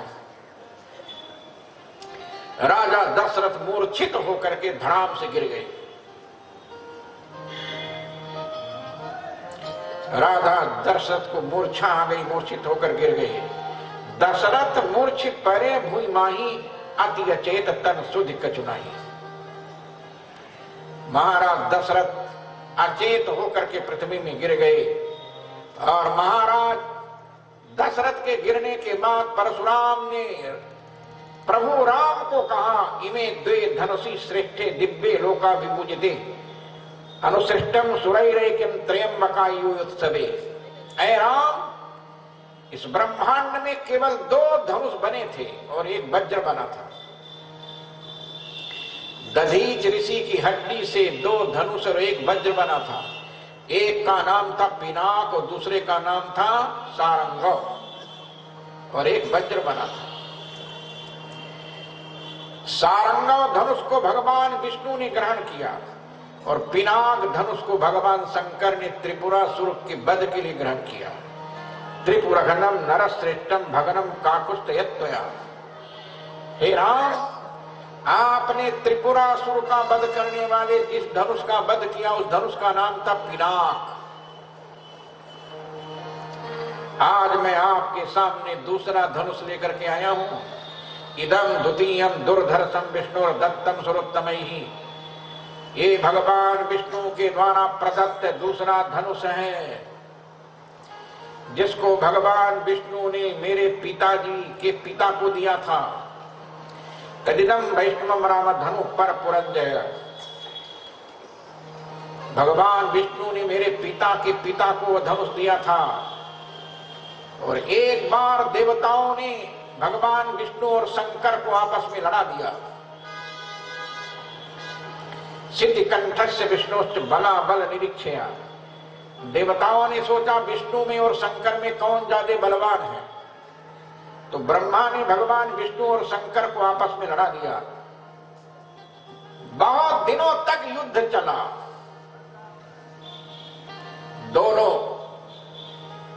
दोनों से पराजित नहीं हुए।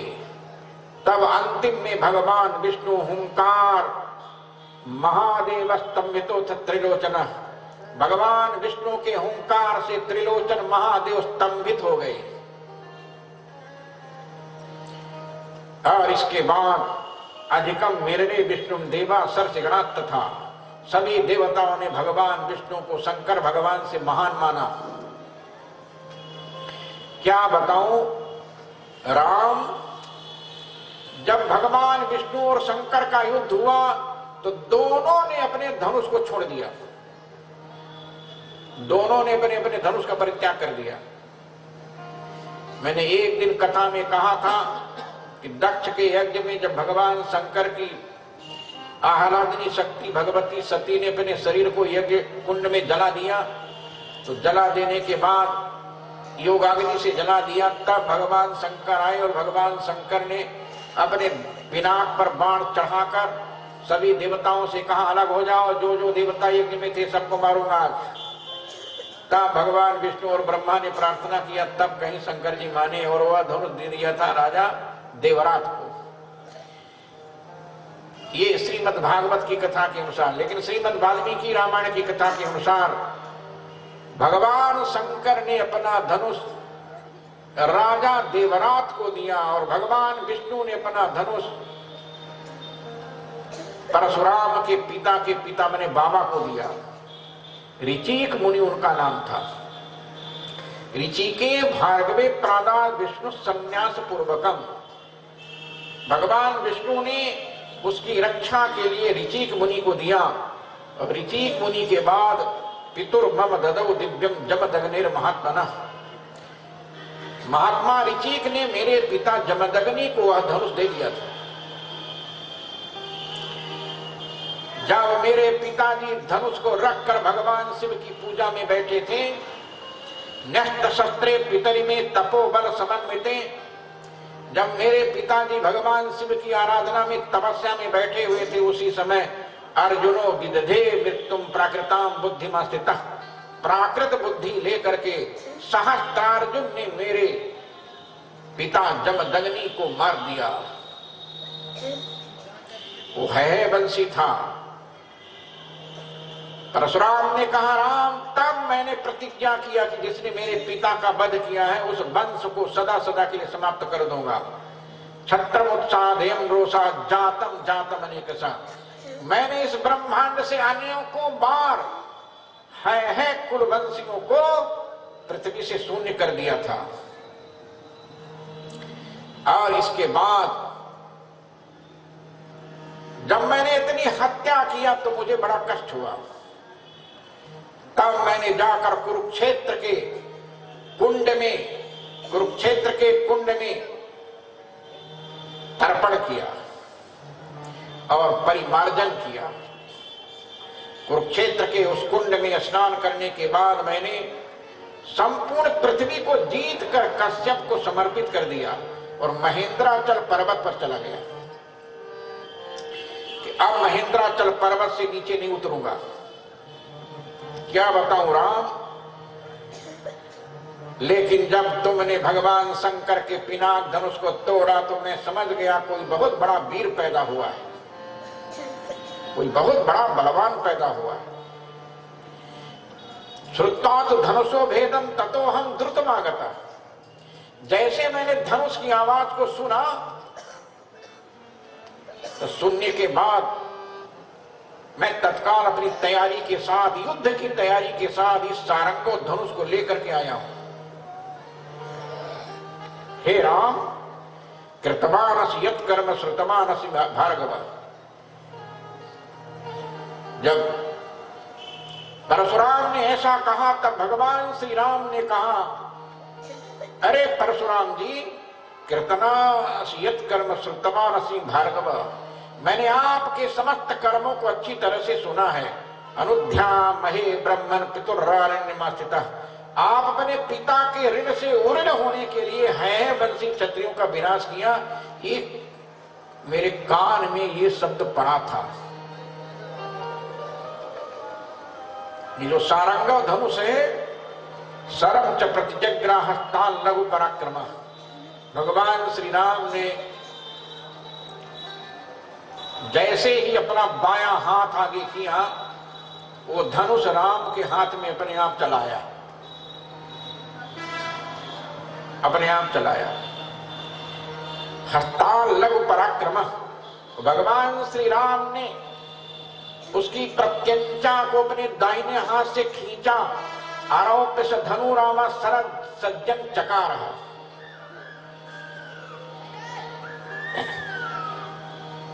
तुरंत धनुष की डोरी को, प्रत्यंचा को भगवान श्री राम ने चढ़ा दिया। जब प्रत्यंचा चढ़ा दिया, गोस्वामी तुलसीदास जी ने रामचरितमानस में भी लिखा, सोनि मृद गूढ़ बचन रघुपति के, सोनि मृद गूढ़ बचन रघुपति के, उघरे पटल पर सुधरमति के, उघरे पटल पर सुधरमति के, राम रमापति कर धन लेहु, राम रमापति कर धन लेहु, कहीं चाहु मिटाई मोर संदेहु, कहीं चाहु मिटाई मोर संदेहु, देश चाप आप ही चल गयो, देश चाप आप ही चल गयो, परशुराम अति विस्मय भयउ, परशुराम अति विस्मय भयउ। अपने आप श्री राम के पास भी चला गया। तब परशुराम को बड़ा आश्चर्य हुआ, ये धनुष तो राम के पास में अपने आप हाथ में चला गया। भगवान राम ने कहा, परशुराम जी, ब्राह्मणों शीत पूज्यो में विश्वामित्र कृतेन च, आप ब्राह्मण हैं, हमारे पूज्य हैं और विश्वामित्र के मित्र हैं। तस्मात् शक्तो न ते राम भोक्तुम प्राण हरम सरम, इसलिए इस बाण को मैं आपके शरीर में प्राण हरने के लिए नहीं छोड़ूंगा। आप ब्राह्मण हैं, हमारे पूज्य गुरुदेव विश्वामित्र के मित्र हैं, लेकिन आप बिना पूछे, बिना बताए जो महेंद्राचल पर्वत से यहां चले आए, इसलिए मैं अब चाहता हूं कि आपकी गति को रोक दिया जाए, जिससे ब्रह्मांड में कहीं आप घूम न पाए, कहीं जा न सके। इमाम ताम तदगतिम राम तपोबल समर्जितान, ऐ परशुराम जी, आपने अपने तपोबल के द्वारा जितने भी लोकों पर विजय प्राप्त किया है, लोकान प्रतिमान वापि हनिष्यामिति मेमति, मैं उन लोकों को इस धनुष के द्वारा समाप्त करता हूं। ऐसा कहकर भगवान राम ने अपने धनुष की डोरी को जब खींचना चाहा, तब परशुराम जी हाथ जोड़कर प्रभु श्री राम के सामने खड़े हो गए। कहा, रुकिए प्रभु, रुकिए रुकिए, अभी मत, मेरे तपस्या से अर्जित हमारे आवागमन को मत रोकिए। तेजो विर्गत वीर्यत्वा जामदग्न्यो जड़ी भवात, जमदग्नि कुमार परशुराम जड़वत हो गए। तब तक सब देवता, यक्ष, राक्षस, गंधर्व, किन्नर, सिद्ध, नाग आकाश मंडल में आकर भगवान श्री राम के ऊपर से सुंदर पुष्पों की वर्षा करना शुरू कर दिए। जय हो रघुनंदन श्री राम की, जय हो, जय हो, जय हो करके ऊपर से पुष्पों की वर्षा शुरू हो गई। और तेजो विर्गत वीर्यत्वा जामदग्नो जड़ीकृता, जमदग्नि कुमार बिल्कुल जड़ बन गए। रामम कमल पत्राक्षम मंदम मंदम उवाच, और भगवान श्री राम के सामने हाथ जोड़कर मंद मंद स्वरों में परशुराम जी ने प्रभु श्री राम से कहा, सोहम गुरुवचः कुर्वन् प्रतिव्याम्न बसे निशा, ऐ राम, मैंने अपने गुरु को वचन दिया है कि दिन को पृथ्वी में नहीं रहूंगा, मैं दिन को पृथ्वी में नहीं रहूंगा, क्योंकि मैंने अपने गुरु को कश्यप को दान दे दिया है। इसलिए तामिमाम मदगतिम वीरम हरतुम नारहसि राघव, इसलिए आप हमारी गति आवागमन को मत रोकिए, नहीं तो मैं महेंद्राचल पर्वत पर नहीं जा पाऊंगा। जब मैं महेंद्राचल पर्वत पर चला जाऊं तब आप रोक दीजिए। मनोजवम गमिष्यामि महेंद्रम पर्वतोत्तमम, मैं मन की गति के समान महेंद्राचल पर्वत पर तत्काल उड़ जाऊंगा। इसके बाद क्योंकि रात्रि हो जाएगी, रात्रि में मैं पृथ्वी में निवास करने के लिए वचन दिया है अपने गुरु को कि मैं पृथ्वी में निवास नहीं करूंगा, केवल मंदराचल पर्वत पर रहूंगा। क्या बताऊं राम, राम लोकास्त प्रतिमा राम निर्जिता तपसा मया। ऐ रघुनंदन राम, मैंने बहुत लोगों पर विजय प्राप्त किया है, इसलिए जिन जिन लोगों पर मैंने विजय प्राप्त किया है, महेंद्राचल पर्वत पर हमारे चले जाने के बाद जहितांसर मुख्य माभूत कालस्य पर्यः, आप इस बाण के द्वारा हमारे उन लोगों को विनष्ट कर दीजिए। ये परशुराम जी ने भगवान श्री राम से कहा और हाथ जोड़कर कहा, अक्षयम मधुहंतारम जानामि त्वां शिरोसर, आज मैं जान गया कि आप मधुसूदन भगवान का प्राकट्य धराधाम में हो गया है। बोलिए रघुनंदन प्रभु श्री रामचंद्र की जय। धनुषो यस्य परामर्शात् स्वस्त्यतेस्तु परंतप, आपके पास ये धनुष अपने आप चला गया और आपने प्रत्यंचा को चढ़ाकर उस पर बाण चढ़ा दिया। दुनिया में कोई मनुष्य इस काम को नहीं कर सकता। परशुराम जी ने कहा दुनिया में कोई मनुष्य इस काम को नहीं कर सकता बिना भगवान के। इसलिए आज मैं जान गया कि आप अक्षय मधु सूदन, मधु को मारने वाले, मधु दैत्य को मारने वाले मधु भगवान है, मधुसूदन भगवान है। ये परशुराम जी ने कहा और परशुराम ने भी कहा कि प्रभु नचेयम तब का कुछ ब्रीडा भवित मरती, हमको आपके सामने सिर झुकाने में कोई लज्जा नहीं हो रही है। त्वया त्रैलोक्यनाथ निधहम विमुखीकृता, त्रैलोक्यनाथ के द्वारा आज मैं पराजित हुआ। त्रैलोक्यनाथ भगवान के द्वारा आज मैं पराजित हो गया। रामम दासरथिम रामो जामदग्न प्रपूजितः ततः प्रदक्षिणीकृत्य जगामात्मगतिम प्रभुम। और इसके बाद भगवान श्री राम की परशुराम जी ने परिक्रमा किया। परशुराम जी ने भगवान श्री राम की परिक्रमा किया। वो परिक्रमा करके आत्मगतिम तत्व ज्ञानम स्वस्थानम जगाम, आत्मगति से अपने महेंद्राचल पर्वत की ओर जाने से पहले परशुराम जी ने भगवान राम की स्तुति किया। आप लोग भी स्तुति कर लीजिए। जय रघुवंश बनज बन भानु, जय रघुवंश बनज बन भानु, जय रघुवंश बनज बन भानु, जय रघुवंश बनज बन भानु। गहन गहन कुल गहन किसानु, गहन गहन कुल गहन किसानु। जय सुर विप्रधेनु हितकारी, जय सुर विप्रधेनु हितकारी। जय मदमोह कोह ब्रह्महारी, जय मदमोह कोह ब्रह्महारी। जय मदमोह कोह ब्रह्महारी, जय मदमोह कोह ब्रह्महारी। राम कीन परितोष रोष ऋषि परिहरी, चले सौंपि सारंग सुफल लोचन करी। परशुराम जी सारंग धनुष जिसका था उसके कर कमलों में समर्पित कर श्री राम की परिक्रमा कर जहां से आए थे वहीं चल दिए। और भगवान राम ने उस धनुष को वरुणाया प्रमेयाय ददौ हस्ते महायशाह, भगवान श्री राम ने उस धनुष को वरुण देव को बुलाकर दे दिया। धनुष को वरुण को समर्पित कर दिया। जब वरुण को समर्पित किया और महाराज दशरथ को प्रभु श्री राम ने देखा कि बेहोश होकर के पृथ्वी में गिरे हुए हैं। पितरम विकलम दृष्टा प्रोवाच रघुनंदन, पिताजी तो बेहोश होकर गिर पड़े थे परशुराम जी की बात पर। जैसे देखा कि बेहोश होकर गिरे हुए हैं, भगवान श्री राम ने तब अपने पिता को अपने दोनों भुजाओं से उठाया और उठाने के बाद भगवान श्री राम जी ने कहा कि जामदग्न्यो गतो राम प्रयातु चतुरंगणी,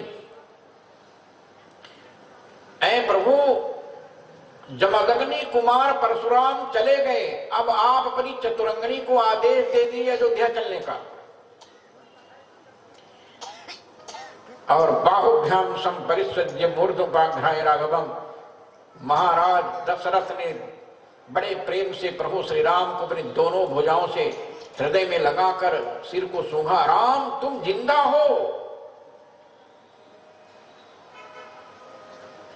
ये पहली बार हुआ है कि परशुराम जिससे वार्ता करता है मार कर जाता है, तुम कैसे जिंदा बचे।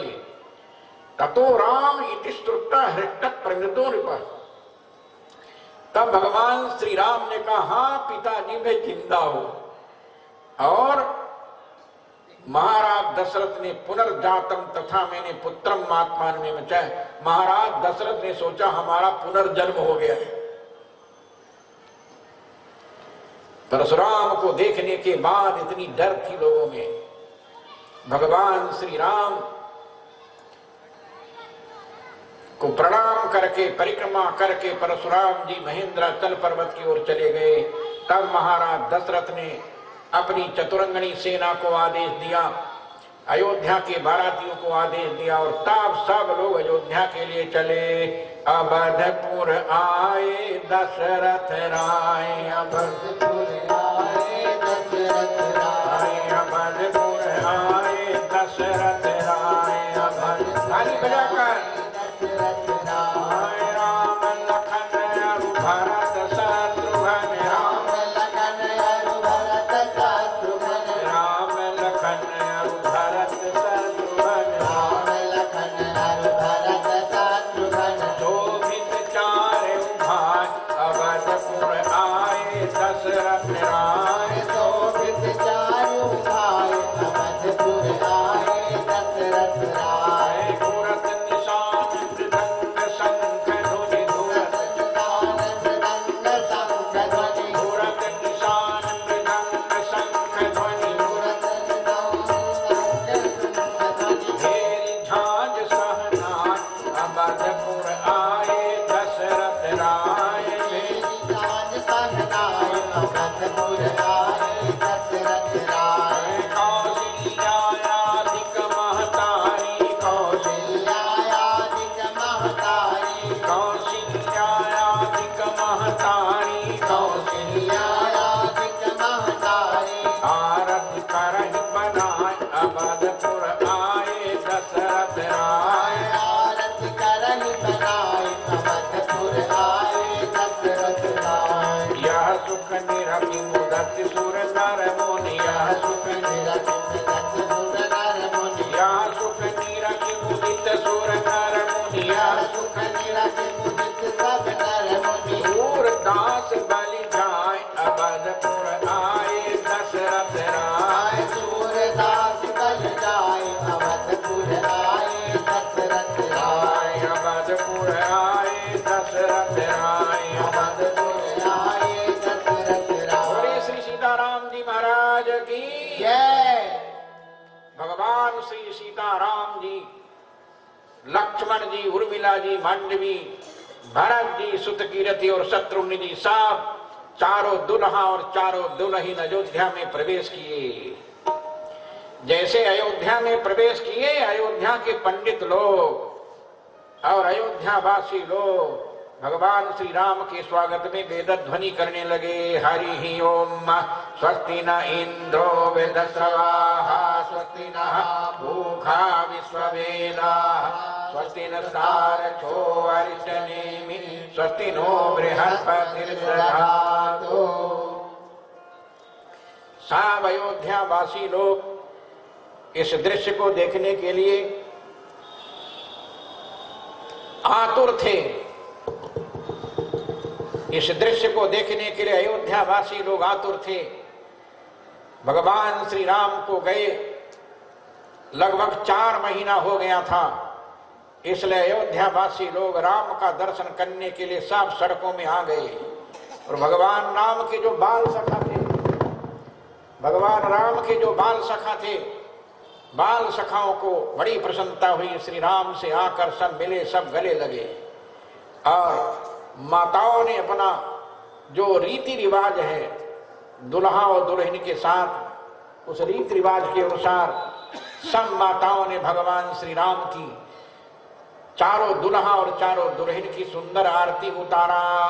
करही आरती बारही बारा, करही आरती बारही बारा, करही आरती बारही बारा, करही आरती बारही बारा। प्रेम प्रमोदक हई को पारा, प्रेम प्रमोदक हई को पारा। बधुन समेत देखि सुतचारी, बधुन समेत देखि सुतचारी। परमानंद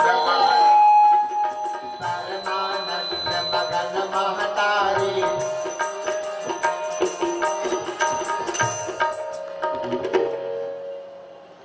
माताएं मगन होकर के अपनी अपनी बहुओं को देखने लगी। माँ कौशल्या ने पराम्बा जगदम्बा जगतजननी जानकी के रूप को देखा तो देखकर आश्चर्य हो गया। और माँ ने सोचा, माँ जैसा मैंने सोचा था वैसे ही बहू मिली। श्री राम की बहू सीता को देखकर परमानंद मगन महतारी,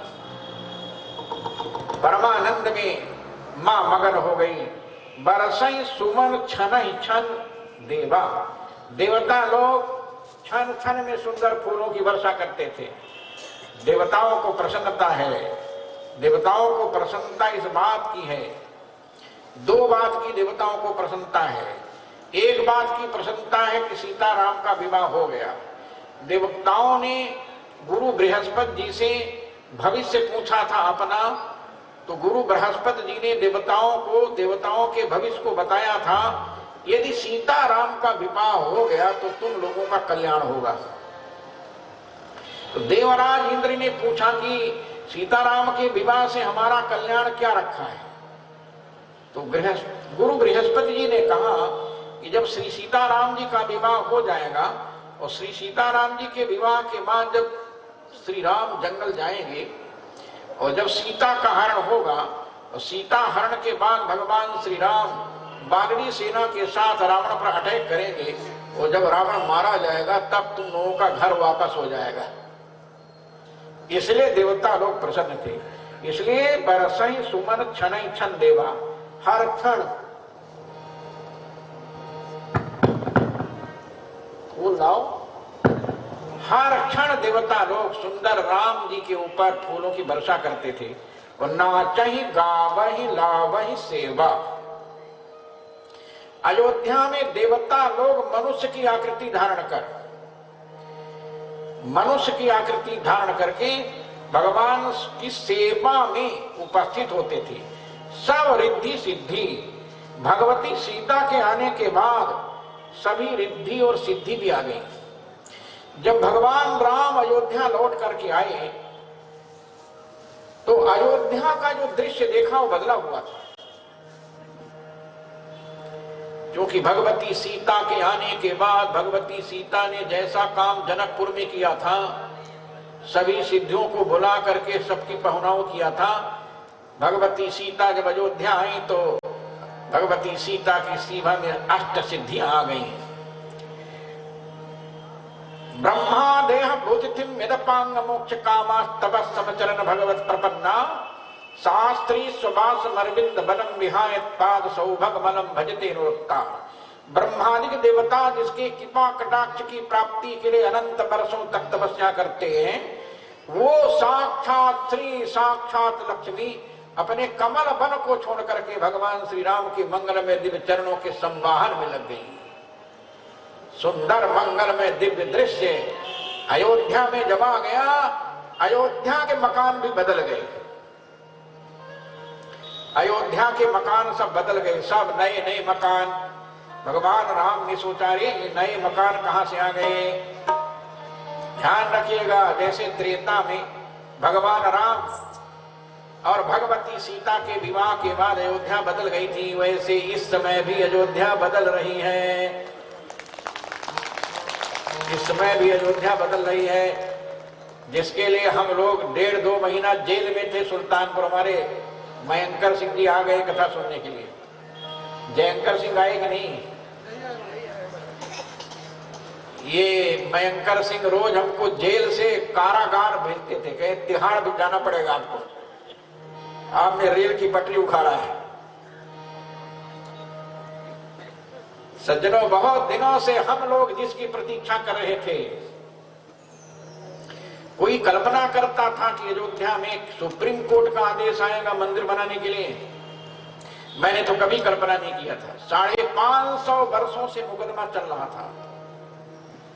1528 में बाबर ने मंदिर तोड़वाया था, जो मंदिर 84 कसौटी के खंभे पर बना था, जिसको राजा विक्रमादित्य ने बनाया था। 84 कसौटी का बना हुआ पत्थर इतना ऊंचा था कि लखनऊ के से दिखाई देता था। उसके शिखर में जो चंद्रकांता मणि जब चांदनी रात में चमकती थी तो लखनऊ में प्रकाश होता था। और लखनऊ में ही बाबर ने पहली बार ऊंची अट्टालिका में चढ़ करके पूरब दिशा की ओर देखा था, तो मीर बाकी से कहा था, अरे मैंने दिल्ली में एक चंद्रमा देखा, कैसा लखनऊ है, पूरब दिशा की ओर 2 चंद्रमा दिखाई देता है। तब मीर बाकी ने कहा, नहीं चंद्रमा 2 नहीं, एक ही है। पूछा ये 2 कहां से आ गया? कहा दूसरा चंद्रमा अयोध्या के राम जन्मभूमि के शिखर पर लगा हुआ चंद्रकांता मणि है। तब बाबर ने आदेश दिया, तोड़ो इसको और चंद्रकांता मणि ले आओ। तब से सज्जनों मुगल चले गए, फिर अंग्रेज आए, अंग्रेज चले गए, फिर कांग्रेस आई। और कांग्रेस जब चली गई तो जब गुजरात के मुख्यमंत्री नरेंद्र मोदी भारत के प्रधानमंत्री बन करके आए, तब लोगों को आशा जगी कि मंदिर का निर्माण होगा। और सज्जनों, कांग्रेस लगी हुई थी मंदिर न बने। कपिल सिब्बल, पी चिदंबरम, ये सब लोग रोज दरखास्त देते थे। का निर्णय मंदिर के लिए होगा किसी ने कल्पना नहीं किया था। और वो जज महोदय ने, जिनके पिता कांग्रेस के मुख्यमंत्री थे, केशव चंद्र गगोई, आसाम में कांग्रेस के मुख्यमंत्री थे। मैं बताऊं, राम जन्मभूमि का जो आंदोलन शुरू हुआ कांग्रेस के मंत्री ने ही प्रारंभ किया। मयंकर सिंह जी, दाऊदयाल खन्ना मुरादाबाद के थे। मैं अभी वहीं कथा का के आ रहा हूं शंकर जी की। उन्होंने आंदोलन प्रारंभ किया था अशोक सिंघल जी से सलाह करके, राठी स्वयंसेवक संघ, विश्व हिंदू परिषद, बजरंग दल, सब कोई मिलकर के। इसलिए केशव चंद्र गगोई आसाम के मुख्यमंत्री थे। उनके बेटे रंजन गगोई, जो सुप्रीम कोर्ट के हेड ऑफ डिपार्टमेंट जज थे, 40 दिनों के अंदर उन्होंने दूध का दूध, पानी का पानी अलग कर दिया, हंस का काम किया, हंस का काम किया, क्षीर नीर विवेक किया।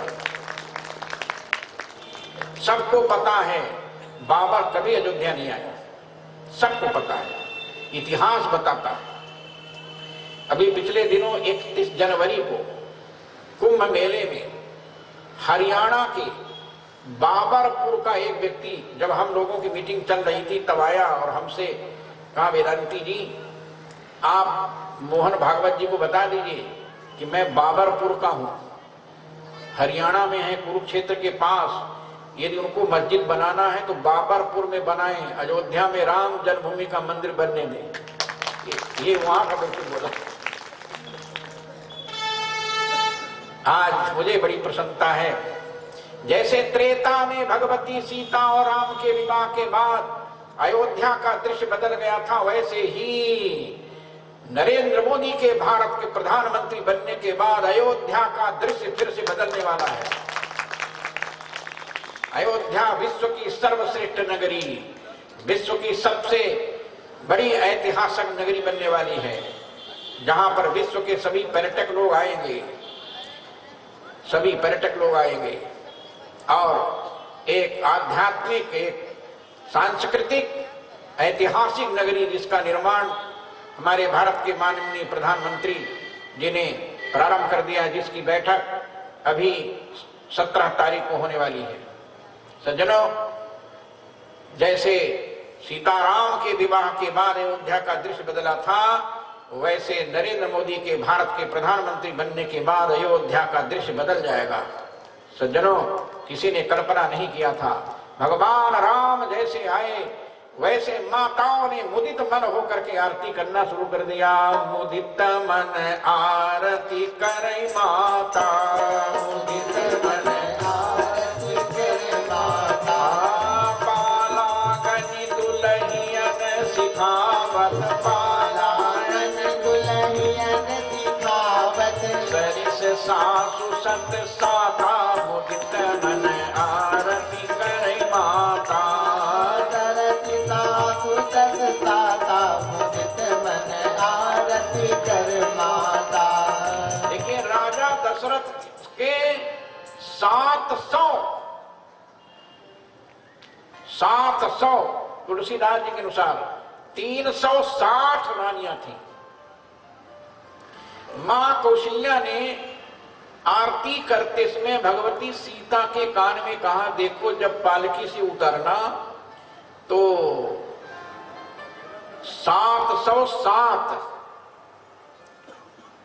सब अपना चरण बंधन करना। भगवती सीता ने सोचा, रही 707 और 360 इतने लोगों का चरण बंधन करते करते क्या दशा मेरी होगी। देखिए, भगवती सीता ने पालकी से उतरने के बाद जितनी सासुएं थी सबके घर चली गई, उतना रूप बनाया, उतना रूप बनाया। तो एक सासू ने कहा कि तुमको कौशल्या के साथ जाना चाहिए, यहां क्यों चली आई? अरे कहा वहां भी चली जाओगे। उसको ये नहीं पता था कि कौशल्या के घर में भी सीता और मेरे घर में भी सीता। भगवती सीता ने अपनी माया के द्वारा अघटित घटना पटीयसी माया ने रूप धारण कर सभी सासों के घर में चली गई। सबको बड़ा आश्चर्य हुआ, सबकी सेवा भगवती सीता जुट गई। मंगलालपनैर्होमैः शोभितैः क्षोमवाससः देवतायतनान्यासु सर्वास्ताः प्रत्यपूजयत। सभी लोगों ने सुंदर, जो नित्य नैमित्तिक दैनिक बहू के आने के बाद कार्यक्रम होता है, सबकी पूजा कराया, सबको जल चढ़वाया, माला चढ़वाया, फूल चढ़ाया। ये सब जो प्रारंभिक प्रक्रिया शास्त्रीय विधि के अनुसार बहू के आने के बाद होती है, वो सब अयोध्या में माताओं ने करवाया। ये सब कुछ हो जाने के बाद महाराज दशरथ ने भरत जी को बुलाया और भरत जी से कहा, अयम कैकेयी राजस्य पुत्रो वसति पुत्र का ताम नेतु मागतो वीरो युधार्जुन मातुलस्तम। जब भगवान श्री सीताराम का विवाह हो रहा था तो किसी भी सगे संबंधियों को नहीं बुलाए थे, केवल भरत के मामा युधाजित आए थे भरत को बुलाने के लिए। लेकिन उसी समय राजा जनक की चिट्ठी आ गई, इसलिए बारात में केवल युधाजित जा पाए थे बस। महाराज दशरथ ने भरत से कहा कि तुम इनके साथ अपने मामा के यहां चले जाओ। और भरत जी शत्रुघ्न को साथ में लेकर के कैकेयी देश चले गए। युधाजित प्राप्य भरतम शत्रुघ्नम च प्रहर्षितः स्वपुरम प्राविशद वीर पिता तस्य तुतोषः। भरत और शत्रुघ्न को लेकर के युधाजित कैकेयी देश चले गए और राजा सुपति को जब पता चला कि मेरे दोनों नाती आ गए हैं तो उनको बड़ी प्रसन्नता हुई। और इधर रामश्च सीतया सार्धम विजहार बहुनृतून। भगवान श्री सीताराम जी अयोध्या में मग्न होकर के रहने लगे। मनस्वी तद्गत मनस्तस्या हृदय समर्पित। भगवती सीता के मन की बात राम और राम के मन की बात भगवती सीता जानती थी।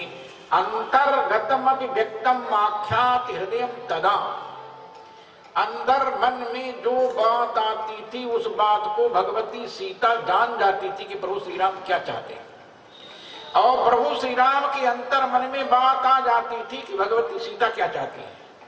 तस्य भूयो विशेषेण मैथिली जनकात्मजा, पराम्बा जगदम्बा जगत जननी जानकी इस प्रकार प्रभु श्री राम की सेवा में जुट गई। देवता भी समारूपे सीता श्री रिवरूपिणी, देवता भगवान विष्णु के समान राम और भगवती श्री लक्ष्मी के समान भगवती सीता अयोध्या में निवास करने लगी। अयोध्या वासियों से पूछा गया कि सीताराम के विवाह के बाद आपको कैसा लग रहा है? तो अयोध्या वासियों ने कहा, जब से माँ सीता जी आ गई हैं फिर हमको किसकी फिक्र है, अब हमको किसी की चिंता नहीं है। जिनके चक्रवर्ती राजा जिनके ससुर हैं, जिनकी कौशल्या मैया सासू हैं, देवर भरत लक्ष्मण और शत्रुघ्न हैं, स्वामी जिसके श्री धनुषधारी भगवान राम हैं, रिद्धि सिद्ध जिनके चरणों की दासी हैं, हनुमान जी महाराज जिसके प्रेम के भंडारी हैं, ऐसे रहते हुए हम सबको किस चीज की कमी है?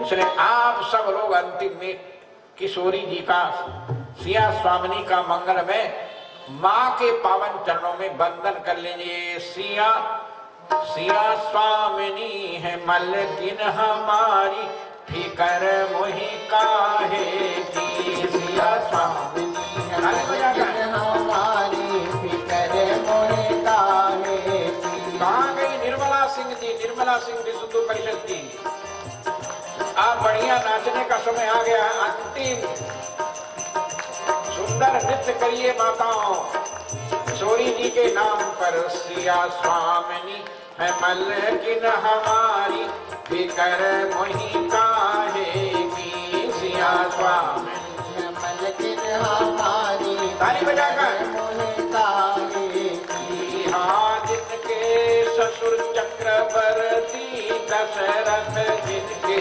ससुर चक्रवर्ती दशरथ, जिनके ससुर चक्रवर्ती दशरथ, जिनके ससुर चक्रवर्ती दशरथ। आसु कौशल्या महतारी, फिकर मोहि काहे की। सासु कौशल्या महतारी, फिकर मोहि काहे की। सासु कौशल्या महतारी, फिकर मोहि काहे की। सासु कौशल्या महतारी, फिकर मोहि काहे की। देवर भरत लखन रिपुसूदन, देवर भरत लखन रिपुसूदन, देवर भरत लखन रिपुसूदन, देवर भरत लखन रिपुसूदन। स्वामी है राम धनुर्धारी, फिकर मोहि काहे की। स्वामी है राम धनुर्धारी, फिकर मोहि काहे की। स्वामी है राम धनुर्धारी, फिकर मोहि काहे की। स्वामी है राम धनुर्धारी, फिकर मोहि काहे की। सिया स्वामिनी है मलकिन हमारी, फिकर मोहि काहे की। स्वामिनी है मलकिन हमारी, फिकर मोहि काहे की। रिद्धि सिद्धि चरणन की दासी, रिद्धि सिद्धि चरणन की दासी, रिद्धि सिद्धि चरणन की दासी, रिद्धि सिद्धि चरणन की दासी। हनुमत है प्रेम के भंडारी, फिकर मोहि काहे की। हनुमत है प्रेम के भंडारी, फिकर मोहि काहे की। हनुमत है प्रेम के भंडारी, फिकर मोहि काहे की। हनुमत है प्रेम के भंडारी, फिकर मोहि काहे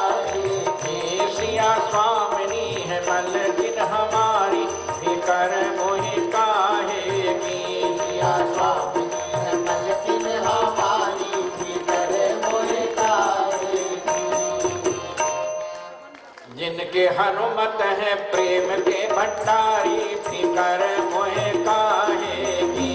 जिनके हनुमत है प्रेम के भंडारी, फिकर मोहे काहे की। जिनके हनुमत है प्रेम के भंडारी, फिकर मोहे काहे की। जिनके हनुमत है प्रेम के भंडारी, फिकर मोहे काहे की। सिया स्वामिनी है मलकिन हमारी, फिकर मोहे काहे की। सिया स्वामिनी है मलकिन हमारी, फिकर मोहे काहे की। हाँ तुलसीदास कल युग का करी है, तुलसीदास कल युग का करी है। तुलसीदास कल युग का करी है, तुलसीदास कल युग का करी है। राख ली है जन के दुलारी, फिकर मोहि काहे की। हाँ राख है जनक दुलारी, फिकर मोहे काहे की। हाँ राख ली है जन के दुलारी, फिकर मोहि काहे की। हाँ राख ली है जनक दुलारी, फिकर मोहे काहे की। हमें राख ली है जन के दुलारी, फिकर मोहि काहे की। हमें राख है जनक दुलारी, फिकर मोहे काहे की। सिया स्वामिनी है मलकिन हमारी, फिकर मोहे काहे की। सिया स्वामिनी मलकिन हमारी, फिकर मोहे काहे की। बोले श्री सीताराम जी महाराज की। अयोध्या में किशोरी जी के आने के बाद, पराम्बा जगदम्बा जगत जननी जानकी के आने के बाद सब परिवर्तन हो गया। सज्जनों, भगवान श्री राम के साथ में पराम्बा जगदम्बा जगत जननी जानकी अयोध्या में निवास करने लगी। अयोध्या में नित्य नया समाचार आने लगा। साव रिद्धि सिद्धि आकर के अयोध्या में झाड़ू लगाती थी। साफ सड़कें साफ, सभी घाट साफ, और घाट इतने निर्मल थे कि हमारे युगलानंद शरण जी महाराज बहुत बड़े तपस्वी थे। एक बार एक राजा उनके पास में गया और उस राजा ने कहा, महाराज आप सरजू के किनारे बैठकर तपस्या करते, हमारी कोई सेवा ले लीजिए। तो युगलानंद शरण जी ने कहा, क्या तुम क्या सेवा करोगे, कुछ भी नहीं कर सकते। पूछा, नहीं मैं राजा हूं, करोड़ों अरबों रुपया अयोध्या के लिए खर्च कर सकता हूं। कहा नहीं बेटा तुम नहीं कर पाओगे। कहा नहीं आप कहिए, आदेश दे दीजिए, मैं जरूर अयोध्या की सेवा करूंगा।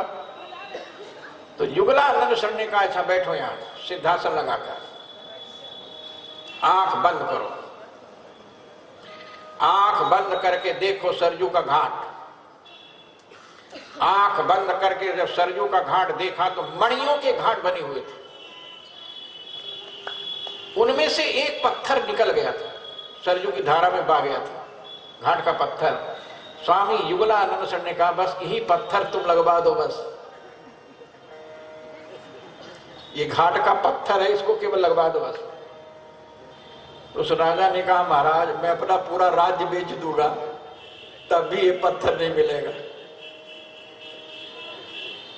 ध्यान रखिएगा सज्जनों, हमारे संतों को आज भी त्रेता की अयोध्या नगरी दिखाई देती है, त्रेता का सरजू घाट दिखाई देता है, त्रेता के राम दिखाई देते हैं, त्रेता की मां पराम्बा जगदम्बा जगत जननी जानकी अयोध्या में दिखाई देती, आज भी दिखाई देती। वो अयोध्या नगरी सज्जनों अब बहुत सजने वाली है। सज धज कर जब तैयार हो जाएगी और जिस दिन अयोध्या के राम मंदिर के शिखर पर केसरिया ध्वज लहरा जाएगा, उसी दिन भारत के संविधान में भारत हिंदू राष्ट्र बन जाएगा। भारत हिंदू राष्ट्र बन जाएगा, जिसकी कल्पना हम सब लोगों ने किया था। सज्जनों, मैं 7 दिनों तक लगातार आप सब लोगों के बीच में, हमारे विजयानंद जी ने, वरुण जी ने बहुत तपस्या किया, तब कहीं आप सब लोग इतनी संख्या में आ पाए। और यदि हमको पता होता कि इतनी भारी संख्या में आप लोग यहाँ रहेंगे तो मैं बहराइच कथा सुनाने नहीं आता।